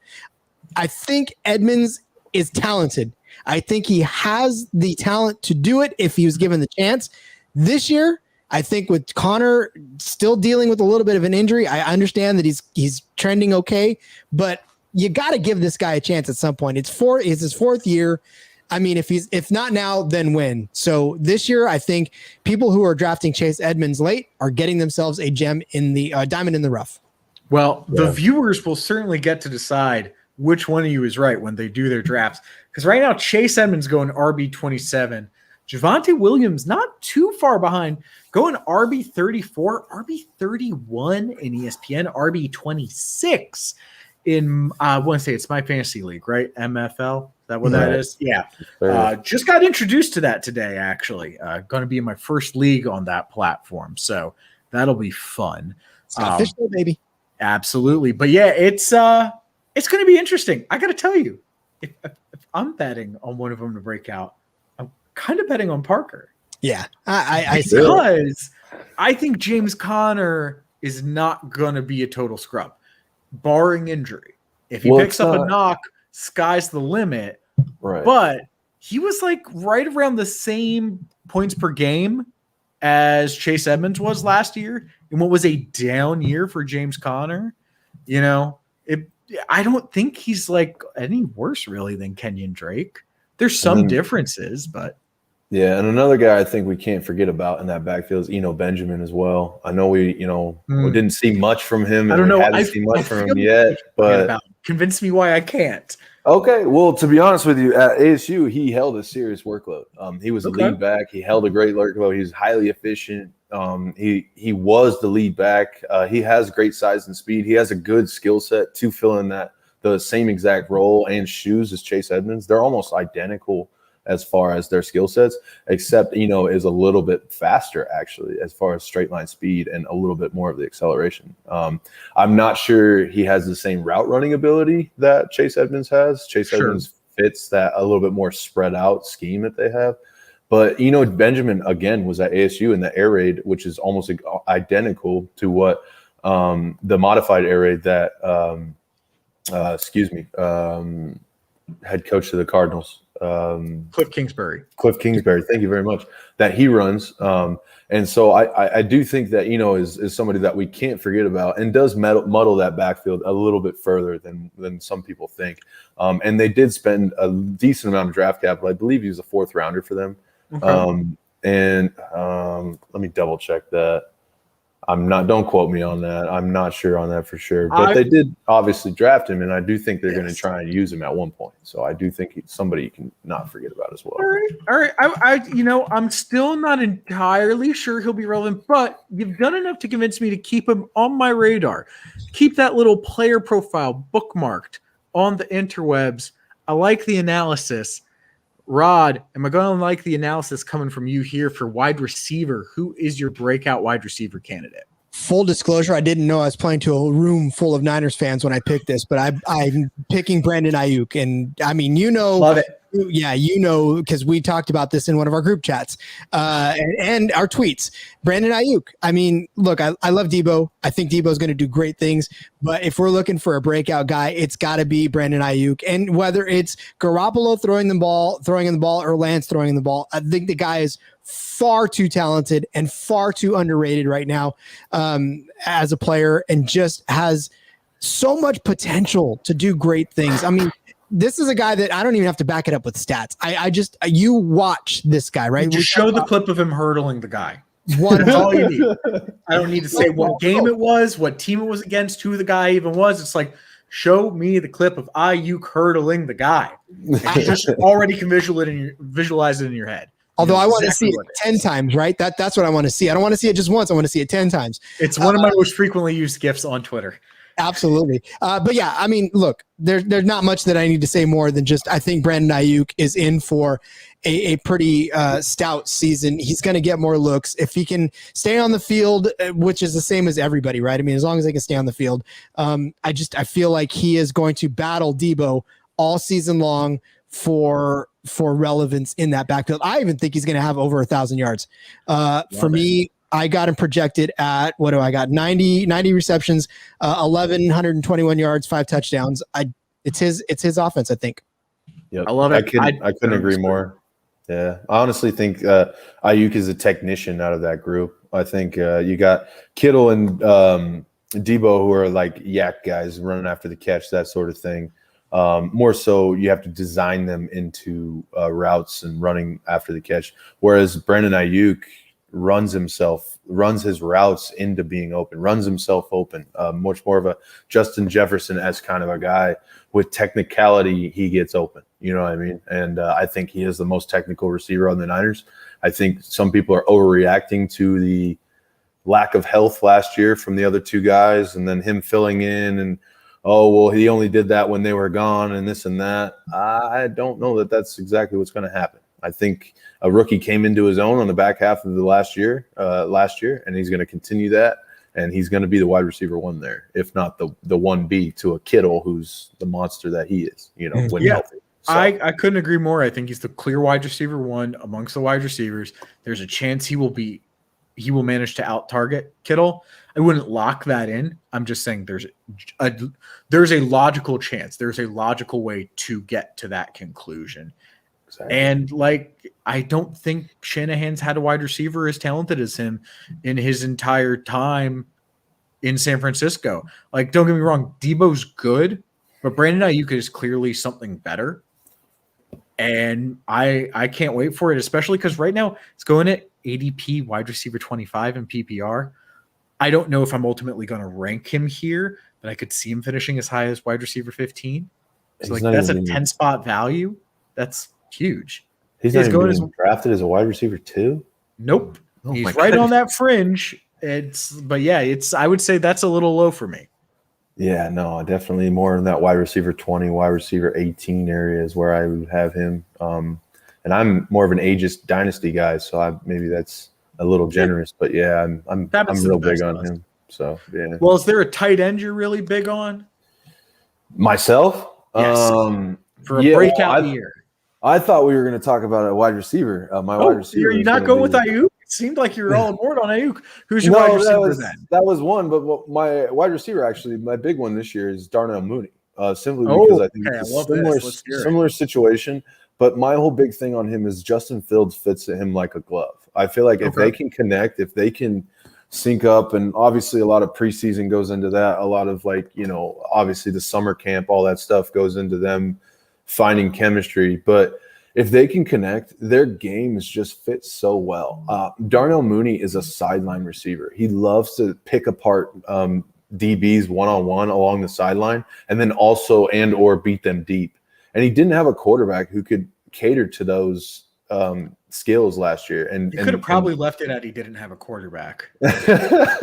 So I honestly think with Justin Fields coming in and those things in particular, sideline throws, having the ability to drill the sideline throw, stretching the field accurately, those are the things that fit Darnell Mooney almost to a T. And I think Darnell Mooney is going to finally take that step that we were all expecting from him last year, but he's going to finally do it this year, in my opinion. I just think it's a big thing, like styles of play and like system and work together. And then also too, like was mentioned earlier, I think it's BS that Andy Dalton is going to be on the field. I think the guys, Nagy's job and career are on the line here this year. Yeah. Like you already said. And if he doesn't have Fields in the backfield, what are you doing, man? Like you could lose your job simply because you didn't play a player. I'm not necessarily the biggest Matt Nagy fan, though I think he certainly has some positive traits. All that aside, there's no way he's letting Andy Dalton cost him his job. There's just not. Exactly. I just think that's common sense. I think even, the worst coach in the world could make that call and understand this guy could this dude could save me my career if I just put him on the field, and again, no offense to Andy Dalton. I'm not just making the assumption he's going to come in and stink, but it's talking about the future. You're talking about, winning Super Bowls. You're talking about creating a dynasty somewhere or creating a legacy somewhere. You do that with a young prospect quarterback who has a promising future. You don't do that with a journeyman who's on the last leg of his career. So I don't want to. I could not agree more. And love the Mooney pick. I'm really hyped on him, especially ADP wide receiver 55. I fully expect that to go up. I mean, that is just too low. Maybe it's because he's the second wide receiver and the clear wide receiver 2 on his team. Because let's be honest, Allen Robinson is phenomenal. I think he will be a wide receiver 1 in fantasy this year. But man, there's nothing stopping Darnell Mooney from being a wide receiver 2 potentially. I love it as a breakout pick. And I'm glad that you got to slide that one in there after all the Ayuk love fest. Yeah. Now, give me that tight end pick. Who's your breakout tight end pick? All right, I'm going to smack you in the face with it and make a lot of people mad. But Kyle Pitts, I think he's going to come out and break some serious records. I think he's going to break the yardage record. I think he's going to break the receiving record. And I think he's going to break the touchdown record all in one season. I do. I know may not be a popular take, but especially with the vacation or the vacancy. I'd argue Kyle Pitts as a breakout tight end is an all too popular take. That's okay. All right. Well, that's no, I kind of got exasperated. A lot of people hate on me when I bring it up. It's just like, I honestly think he's going to do all these things because his skill set fits more of an X-dominant wide receiver than it does a tight end. But he's given the luxury of being, and we're being given the luxury of him being labeled the tight end. Yeah. And I'm totally fine with that for as long as it'll happen. You know what I mean? So I get that a lot. I talked to Thor Nystrom, whose opinion I obviously take with great amount of trust. The guy is very good at what he does. And he compared Kyle Pitts to an athlete. It wasn't another tight end. It wasn't another NFL player. It was LeBron James, because Kyle Pitts is that game-changing potentially, that athletic already. There's no potentially about that. Like Kyle Pitts, he could be like Travis Kelce's utilized with like a wide receiver workload, but like there's no illusion that like Travis Kelce would be like one of the best wide receivers in the league if he was to line up at the wide receiver spot, including with Travis Kelce. I would say Travis Kelce, like he could probably see himself excel in certain roles as a receiver, but like he's a tight end for a reason. He knows it and he kills it there. Yep. Kyle Pitts is at a whole nother level.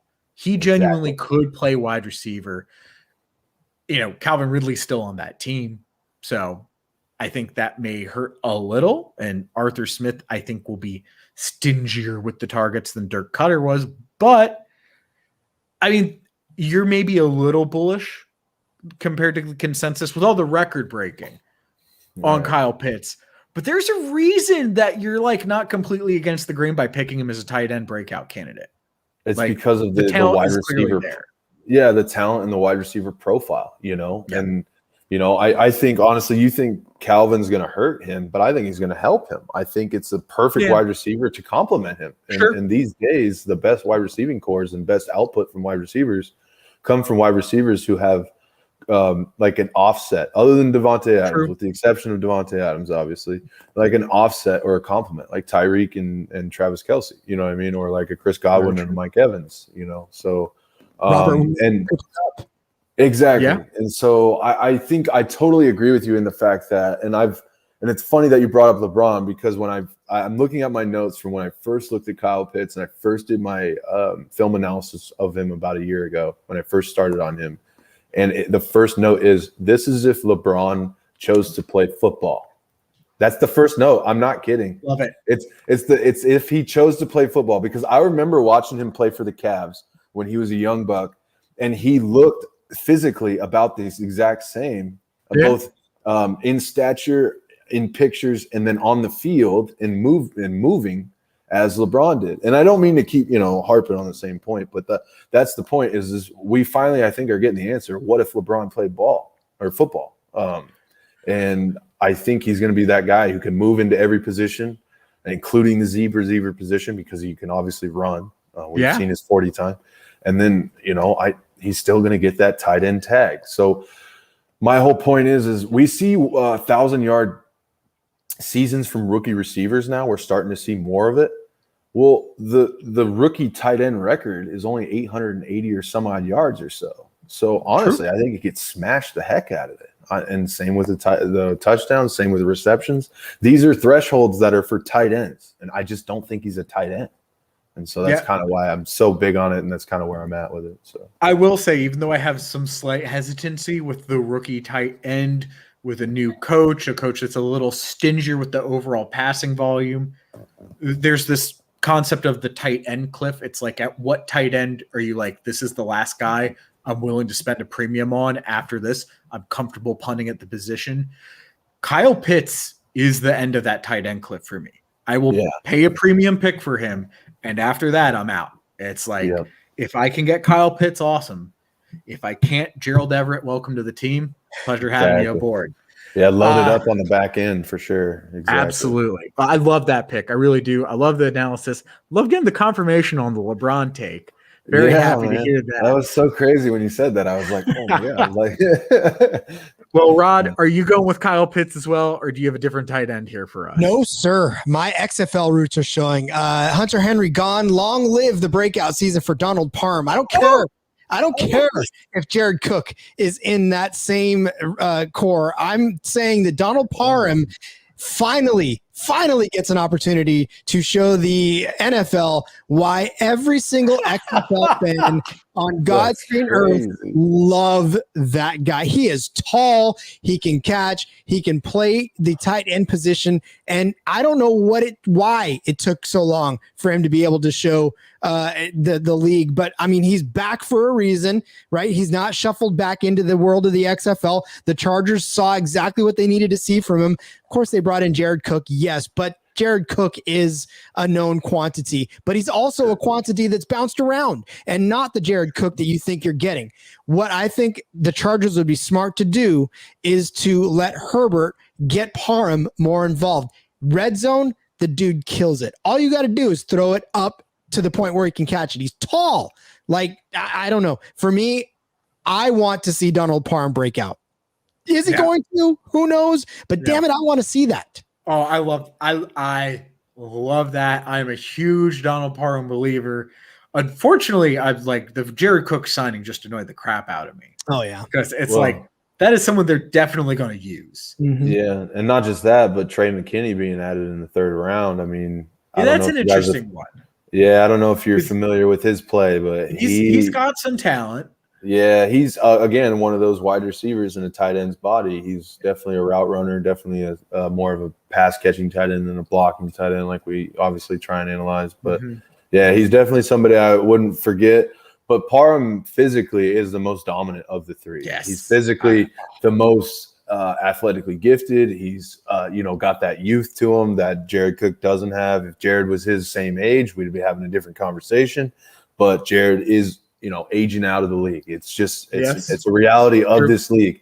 Once you get older, you get slower, you get less reactive, you get less aggressive. All of it goes down, and the younger guys come in, and they are those things. So it's just a reality. It was a bummer for me. It happened to me, and it's just the reality of this game. It's capitalism at its best. It's who's better, bigger, stronger, faster, smarter. You know what I mean? And I think Donald Parham is the best combination of all those things out of those three for sure. But whether or not they're going to use the underneath guy and it be the tight end, I'm not sure, because the underneath guy has been Keenan Allen. He just tears it up underneath. He's just a technician and just tactical underneath. Just guys cannot cover that guy. He's one of the most beautiful route runners I've ever seen. It's like poetry in motion watching that guy. So I do think it's going to be very hard to compete for the underneath routes with him.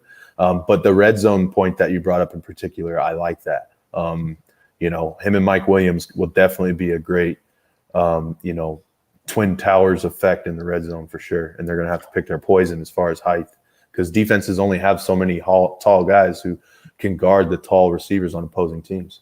So. That's absolutely true. And I hope Mike Williams is a thing, just like I hope Donald Parham is a thing. Who are some, we're going to bring it to a close here. We've certainly blown through the hour-ish. We've blown through the hour and a half-ish. Yeah. But I got one last thing to get to, and that is, who are you avoiding at most costs? Obviously, and I actually mentioned this earlier today on one of my tweets, it's like no one is actually undraftable. At a certain point, there's always a point where compared to ADP, someone will have a value. You just have to be in a deep enough league for that to happen. But who is a player that you are avoiding at most costs, unless they absolutely fall to you at an insane value and you're just like, I have to take them? Rod, going to start with you, and then we'll end with Parker here. So I know zero RBers are already on board with this, but Zeke, I know you can hit me. Listen, this is an irrational thing that is just personal preference. You can hit me with every stat you want. You can tell me that Zeke is going to run for 6,000 yards and 500 touchdowns next season, but I'm going to tell you that I will not take him. I will lose in the championship to that 6,000-yard performance because I just cannot, for the life of me, trust Zeke Elliott in that Dallas offense. It just does not, it's not the same. Doesn't have the same sort of luster that it once had. I feel like Zeke, for whatever reason last season, the numbers may have supported it. I still don't care. Like it just I don't get that same feel. And again, this is what we said. You play for fun and you play for the guys that you like. I just can't root for Zeke anymore because I don't see enough of a reason for me to go round 1 with him anymore. Sure. Round 2 with him anymore. Now, if for some reason everybody in my league felt the same as me and didn't take Zeke until 3, and if he came back around to me and I had 2 good wide receivers and Zeke fell to me, okay.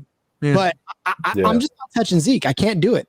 Well, if Steffi Smalls gets this far into the show, I'm sure she's like just banging her fist on the table in agreement because I know she's definitely fading. It's like, it's not a bad pick. I'd probably take him in the second, to be honest. I think there's just still so much volume there. I think there is a chance that last year was a down year and he like kind of picked up some stuff that he never shook off. But I don't think you're crazy. I think it's a little bold, but I don't think you're crazy. Now let's see if I think Parker's crazy. Parker, who are you avoiding at almost all costs? I think mine's a little easier to swallow than his, to be honest with you, than Rod's. Mine is going to be Josh Jacobs. Honestly. Oh yeah, that is definitely easier to swallow. Yeah. I don't understand how his ADP is where it still is, and I'm sure it'll still continue to drop as we get closer to the season here. But I look at his body of work and the Raiders' body of work as a whole last year as a rushing group and as a running back group. And then I also look at the O-line, right? And we lost like 3 or 4 pieces here with the Raiders on the O-line, only re-signing one in Richie Incognito. And I believe they went out and got somebody. I'm sorry, not off the top of my head. I'm not sure who they signed, but that's a huge loss. Specifically, Brown at tackle. They had one of the best run blocking tackles in the entire league, the biggest individual in the entire league, by the way. And with those losses and the addition of Kenyon Drake, people seem to just assume that he's going to continue putting up the same exact numbers. And I just don't see that happening. That pass catching role that we were all hoping that we would get out of him, what drove his ADP up last year. Oh, this guy is just a pass catching role away from being the number 1 guy or being the new stud running back. Josh Jacobs is the new best thing. John Gruden wanted to make a point because he didn't make rookie running back or rookie player of the year, all that jazz, and then what happened? It really wasn't there. And then on top of that, we take away all the offensive line pieces and bring in Kenyon Drake, who is a pass catching specialist. Now he's definitely confined to that role. There is no hope there really for an expansion in the pass catching game. If there is, then they're wasting their money on Kenyon Drake, which is about, $5 to $10 million. I'm not sure the exact details of that, but he is the highest paid running back in that running back group now. And presumably would get even playing time or split playing time with Jacobs. So Jacobs' playing time is going to go down. The pass catching is not even going to be there. And their overall effectiveness as a group is not going to be as good because they're not going to have the same offensive line. So I'm weighed down on it. I think Kenyon Drake's value might be a value because I saw his ADP be so low not too long ago. But Josh Jacobs is just it's not there. Honestly, I think he should be falling into like the 8th, 9th round, but he's still holding strong. I'm not sure exactly where last draft I did. He is consensus RB 18 and overall 28 just because RBs go so often so early. Yeah, round Drake, 3, definitely lower. Yeah, you can't sell me on round 3 for that guy. I'm sorry. You couldn't even sell me on round 4 or 5, honestly. So Kenyon Drake going RB 36, overall 88 in PPR. The ESPN PPR ADP right now is 33, so not far off from the consensus.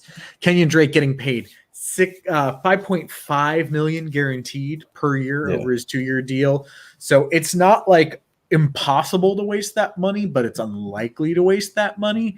But then again, if anyone could do it, John Gruden wasting money on a running back, it's happened before. Exactly. Regarding the O-line, I would say that Alex Leatherwood, who they got through the draft, is probably who you're thinking of as that addition, which I do like. Yes. But that being said, they've rebuilt and retooled the crap out of that O-line. It will remain to be seen if it's actually a nice house or if it's simply a pretty facade. And then I think the last one I had for you here, Eno Benjamin, actually a 7th rounder. Pick 222. Finally found that one. Okay. But we can pass over that and go right back to your Josh Jacobs point. I think Josh Jacobs may ultimately, because I've never believed in him having value in the passing game to begin with. I was one of the people last year when everyone's like, he's going to get targets. He's going to get targets. I'm just like, no, why? This offense doesn't want to give him targets. Nothing about the offense changed. Why would he get targets? They drafted 2 wide receivers. Why are they going to go to the running back? Yeah, that thought process came from his role in college, being more of a pass catcher with the other guys. Which is why it was weird that they drafted him in the first place. Exactly. Yeah. And then, or drafted him and then used him in the manner that they did. I mean, it's just so again, John Gruden mismanaging an RB. We've heard crazier things, which is why I'm not completely out on Josh Jacobs, mostly because his ADP is falling though.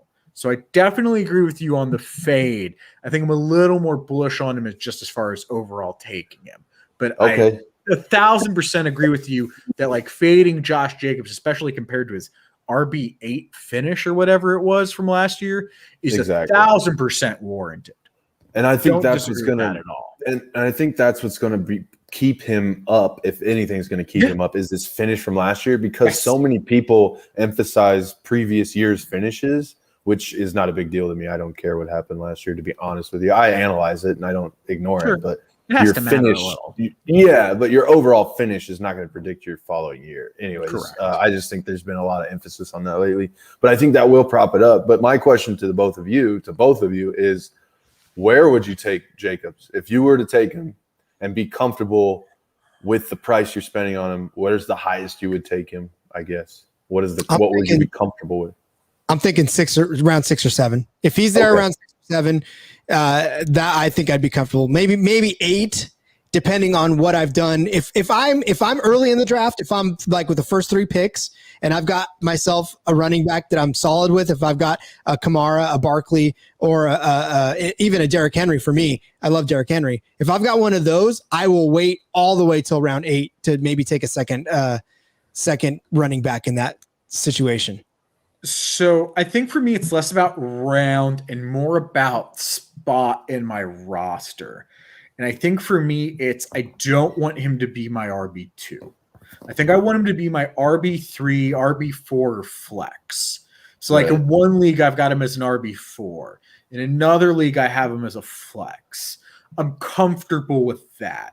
But if I'm relying on him as an RB2, at that point, I'm weirdly, even though I might ultimately have Jacobs ranked ahead of Ronald Jones, I might be more comfortable with Ronald Jones as my RB2 because I feel if that's the case, I've probably loaded up on talent elsewhere. Whereas if I'm getting Jacobs at my RB2, there might have been a talent that I passed up on to do that I'll kind of regret having passed on. ADP coming into effect, obviously. So I would say for me, it's less about the round. I'd take him in round 5 potentially, depending on how the board falls. Right. But if you had in a perfect world, where do you think it would be? I'd like to get him around Rojo. Even though I'll probably rank him higher than that. I'm probably going to have him ranked around David Montgomery just because I think he's going to get plenty of usage. But we're definitely talking back end to the RB2s there. And this is a guy who was RB8 last year. So to me, that's a pretty significant fall baked in there considering Kenyon Drake's emergence. Though, again, as kind of hinted at, I'm not the hugest believer in John Gruden doing what's best with his backfield, which is why it's like I'm not the most bullish on Kenyon Drake. I would actually say I'm avoiding Kenyon Drake harder than I'm avoiding Josh Jacobs based on what I think I'm going to get out of him. Even though he's so much cheaper and, you know, even though he's so much cheaper for me, skill set. For me, I'm looking at the guys I think I would take around him. I think around Kenyon Drake, I'd rather have been set on my RBs and just load up on some wide receivers who are going to get me more points than he will on a more consistent basis at that same spot in the draft. Oh, man, I'm trying to think back to some mocks that I've been doing, but let me pull up Fantasy Football Calculator here real quick because I've been doing like some Scott Fishbowl drafts, and I have been passing on Kenyon Drake multiple times as opposed to someone like, again, Ronald Jones, who I kind of like as a sneaky value play where it's just like he'll come down to me and I'm just like, oh, I'm going to have me a little bit of that. Like I'm going to definitely take that. Let's see here. I'm not scared of Fournette. Yeah, I'm not scared of Fournette at all. And while Ronald Jones was healthy, it kind of showed that there was no reason to be scared of Fournette. Okay, so Kenyon Drake, you are. Yeah, while you're looking that up, but as a zero RB practitioner, I know that's a little bit of a hot topic these days, especially today, apparently. But I like guys like Kenyon Drake who are kind of in the back end like that, who you can kind of grab and build on. You know? At Kenyon Drake's spot, I can get Robbie Anderson, or I can get Jalen Hurts, or I can get Kyle Pitts. Give me any of those guys. Jerry Jeudy. Give me Jerry Jeudy. Joe Burrow, that's actually like a little rich for my blood on Joe Burrow. Not like a ton, but like a little. But yeah, like Brandon Cooks, I can get like almost a round later. Like I'll take Brandon Cooks, I think, over Kenyon Drake. He's higher than I thought he was. Yeah, I can get James Conner a couple picks earlier. So, you know, I would think I would take James Conner over Kenyon Drake, no question. Really? Just because if he is healthy, I do believe that James Conner can be a viable RB2. I'm not convinced that if healthy, Kenyon Drake can be a viable RB2. It's not impossible, but I think there is genuinely a chance that John Gruden, who loves his running backs, and we've seen him bring in guys like Marshawn Lynch, we've seen him load up at the position, we've seen him make weird moves by like drafting Josh Jacobs. If he were to misuse Kenyon Drake, it's not going to be the most shocking thing in the world to me. That's kind of my thing. Whereas like with James Conner, I kind of have an idea of what they're going to do with him if he's healthy. I think that is going to be to use him in a Kenyon Drake like, or maybe Kenyon Drake light role. But I think that will still be fantasy viable given that Kenyon Drake last year was like RB14, RB16, somewhere in that ballpark. He had a quiet year. He had a good year, but it was quiet because it was like so disappointing at first. We were all thinking he was going to do what he did at the beginning or the end of the previous season when he like switched over to the Cardinals, came over to the Cardinals and blew up and had that 4-touchdown game and everything he was doing. A lot of people expected that same thing to continue in the first half of the season. It wasn't all there, but it was like a consistent workload kind of season from him where the end result was actually not terrible. It was actually pretty solid result. So, and again, this is Fantasy Football Calculator data, so it is based on like some live mock draft. It's still like really early in the season, so like in this data that I'm looking at here for PPR ADP in 12-team leagues, like Chris Carson is going pretty low. He's going like 311. He's behind David Montgomery. He's behind Josh Jacobs. So like if I'm in that draft, well then I'm just taking Chris Carson instead of Josh Jacobs. Like that's an easy one for me. But it is like, you know, Josh Jacobs is a guy I want to take to cement my depth at the position, not to start my depth at the position. I think that's really the big thing for me. Okay. You would have thought Josh Jacobs would have garnered this much debate. You know what, though? It is great content. It is like excellent discussion. And I cannot thank you guys enough for being here to have it with me. Parker, thank you so much for coming on. Rod, thank you too. It has been a blast. So as we sign off here, Parker, why don't you go ahead and plug your upcoming content? Let the people know where they can find you. And then Rod will do the same with you.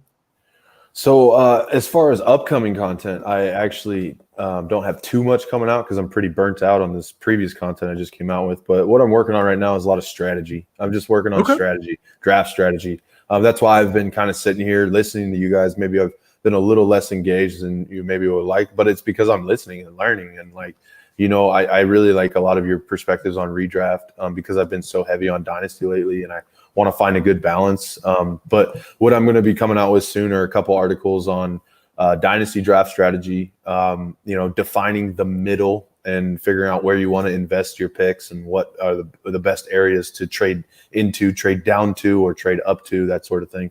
And then also some strategy for redraft as well. But the big thing that I just came out with that I kind of want to push the biggest is the draft guide that we came out with over at Apex. It was a big brainchild of mine that I worked on for about 5 or 6 months, hundreds of hours of research and everything. And it's available to purchase on our site, either pre or post draft versions or both. And it's analysis of every single rookie prospect coming in to the league and anybody who's relevant at all in any way, shape, or form for fantasy. And we broke down every single one. We gave you everything you need as far as like rankings, player analysis, both from a film perspective and an analytics perspective, because we have those different kinds of minds over at Apex. And it's just my baby right now. Honestly, I've just been looking at it because it's finally done. And it's nice to just kind of look at finished work a little bit and appreciate it, But yeah, no, that's the big thing. I would say if you have any time at all, or if you have a couple extra bucks, go check that out. It's a great, inexpensive, real cheap. It's a lot cheaper than most of the draft guides out there, and it's a great resource with multiple minds and point of views being all molded together to give you an advantage in your rookie drafts and in your redraft and dynasty drafts as well. So that's kind of my big baby right now. So I hope you all enjoy it, and I hope it helps. I hope it just, like you said, I hope helps you have fun, and I hope helps you win, and it helps you have to learn. That's what we've been big on today, and that's what we stress too. And it's what we stress in the draft guide. So yeah, thanks for letting me plug that a little bit and absolutely tell you a little bit about that. So I appreciate it. Absolutely happy we could have you on. Happy you could plug that, and wouldn't worry about the level of engagement at all, man. You were a great guest tonight. You got a ton of insight. I'm very happy we were able to share it with our viewers, with our listeners. Though we used to be on Spotify for this one, this is now going to be live stream only, and YouTube is where you can catch like replays of the stream. So you are going to have to watch this one, people. Not going to be able to catch in the audio only format anymore, but you can catch our other guest, Rod, in a lot of places. So Rod, tell the good people where they can find you. That's right. Still got that segue game rolling. This guy's a grinder. Tell you what, yeah. So you can catch the SGPN podcast, the fantasy football style. It is on everywhere you get your podcast. So Apple, Spotify, Stitcher, all those places. That is where you can find the SGPN fantasy football podcast. We are actually dropping an episode in a couple of days where we're defending our rankings, and our projections. So you don't want to miss that. We've got a lot of great stuff that we've already put out, so you can go back through. Some dynasties, some rookies, just a lot of different stuff. You, Malcolm, were on one of the shows, so you definitely catch that episode. Go back through and listen to those. They're all not time sensitive, so you can go back and still glean some information. You can also find it on the app, the SGPN app. You can download that today on all your app stores and catch the football podcast as well. Find most of my work right now. It's not much other than the podcast, only because that's that's what we're driving toward. But if you want to read some of my DFS stuff, it's at sportsgamblingpodcast.com. Yes, there is an app. And then, toward the closer end of the season, my work will be up on 14 Personnel as well. I do Monkey Knife Fight articles for them. I love DFS. I'm a huge DFS guy. So, like I said, you can catch that stuff there. DraftKings work on the sportsgamblingpodcast.com. And yeah, follow me on Twitter. If you really want to know what I'm up to, at RJ Villagomez, you can see the handle right there. Follow me on Twitter. I will tell you exactly where I'm at any point and any time. So if you ever really want to see my work, that's the best place to find it. So again, thanks for having me on. This was a blast. Parker, it was nice to meet you. Yeah, dude. Honestly, it's a pleasure. I don't mean to interrupt you, but dude, it's been a pleasure. I didn't honestly didn't, not to sound bad, I just didn't know who you were. And then like learning all this and I looked into who you were a little bit before our session here, man. And honestly, you're definitely another resource I'm going to follow up, and hopefully, and I know I'm going to learn a lot from. And I appreciate you, chatting with me and this, this guy having us on so we could chat. And I loved your point of view, man. You're a great dude who seems like I said, has all the experience in the world, and that experience and that point of view is invaluable. So I appreciate it, and it's great to hear like all the positivity that you still have and the love that you still have for this game and this industry, even after all those years. And so I love it, man. You're an inspiration. I know that's like a lightly thrown around word these days, but honestly, it's your work's inspirational for people like me just starting out. It gives us hope that there's like a future and that this is doable and that you can stay normal and stay happy and have fun, So like, I don't, my whole point behind that is like, I thought maybe this would turn into work and it wouldn't be as fun anymore if I started to do this stuff, but it seems like you still have a blast, and that's great, man. And I hope that's what I continue to do too. And even when I get deeper and deeper into this and time goes on. So thank you. Well, speaking of guys you've maybe heard of or not heard of before, it is I, your host, Lateral. Probably heard of me if you've gotten this far into the show. It'd be genuinely surprising if you hadn't. But if you hadn't, well, hi. Hope you had a good time. If you had, and you want to find more of our stuff from The Lateral, you can do that over at thelateralff.com or at thelateralff on the Twitter. You can find my stuff at my Twitter, which is at McLateralFF. You can find me on SportsMe. I'm actually dropping a take there every weekday, early in the morning, early-ish, because, it's on my way to work, which I'm late to. So, it's like a 10-ish, somewhere in that ballpark. You'll find it, I'll put links out and stuff. Don't worry about it. But I'm hoping to have some more content out here coming soon. I want to kind of get back into that daily grind of dropping some stuff. So hoping to have a weekly series that I had been working on before, took a little break on, is trying to go back and recreate the perfect draft, seeing like what logically are the choices that could have been made, that should have been made, and seeing if that would have really been enough to get you that championship that everyone's going for. And I'm also going to try and put out like a little weekly column on Mondays. So that's going to be my written stuff that's going to be hitting The Lateral. We've also been hard at work on our rankings. Herms has already done a fair amount of his. I've pretty much finished my QBs. I'm deep into my running back, still got wide receivers and tight ends to do. We're going to have that at some point in July. We've actually already got the date set, but I'm going to let that get teased later on. So I'm very excited for that. And then at some point in the next couple of days, hopefully get to work on it this weekend, I'm going to work on more YouTube stuff. I just had something drop there with Britt Sanders, the Sandman. We were talking some breakout candidates. It's over at The Lateral's YouTube page if you want to go check that out. And I'm actually hoping to start a series where basically I take the idea of a Twitter thread, kind of bring it into like a going through the process YouTube video, going into some player profiler, going into some Pro Football Reference, and really taking a look at some of the questions we have as we lead into this season. And I believe my first one is going to be Viska versus Chark. Who is the Jags wide receiver that you're going to want as the wide receiver one going into this season? So stay tuned for that as well. And, we crushed through an hour-ish. We crushed through an hour and a half-ish. We're into full-on 2-hour-ish mode. So that is probably time to bid farewell. Thank you, everyone, for watching this. It has been a blast. And we out.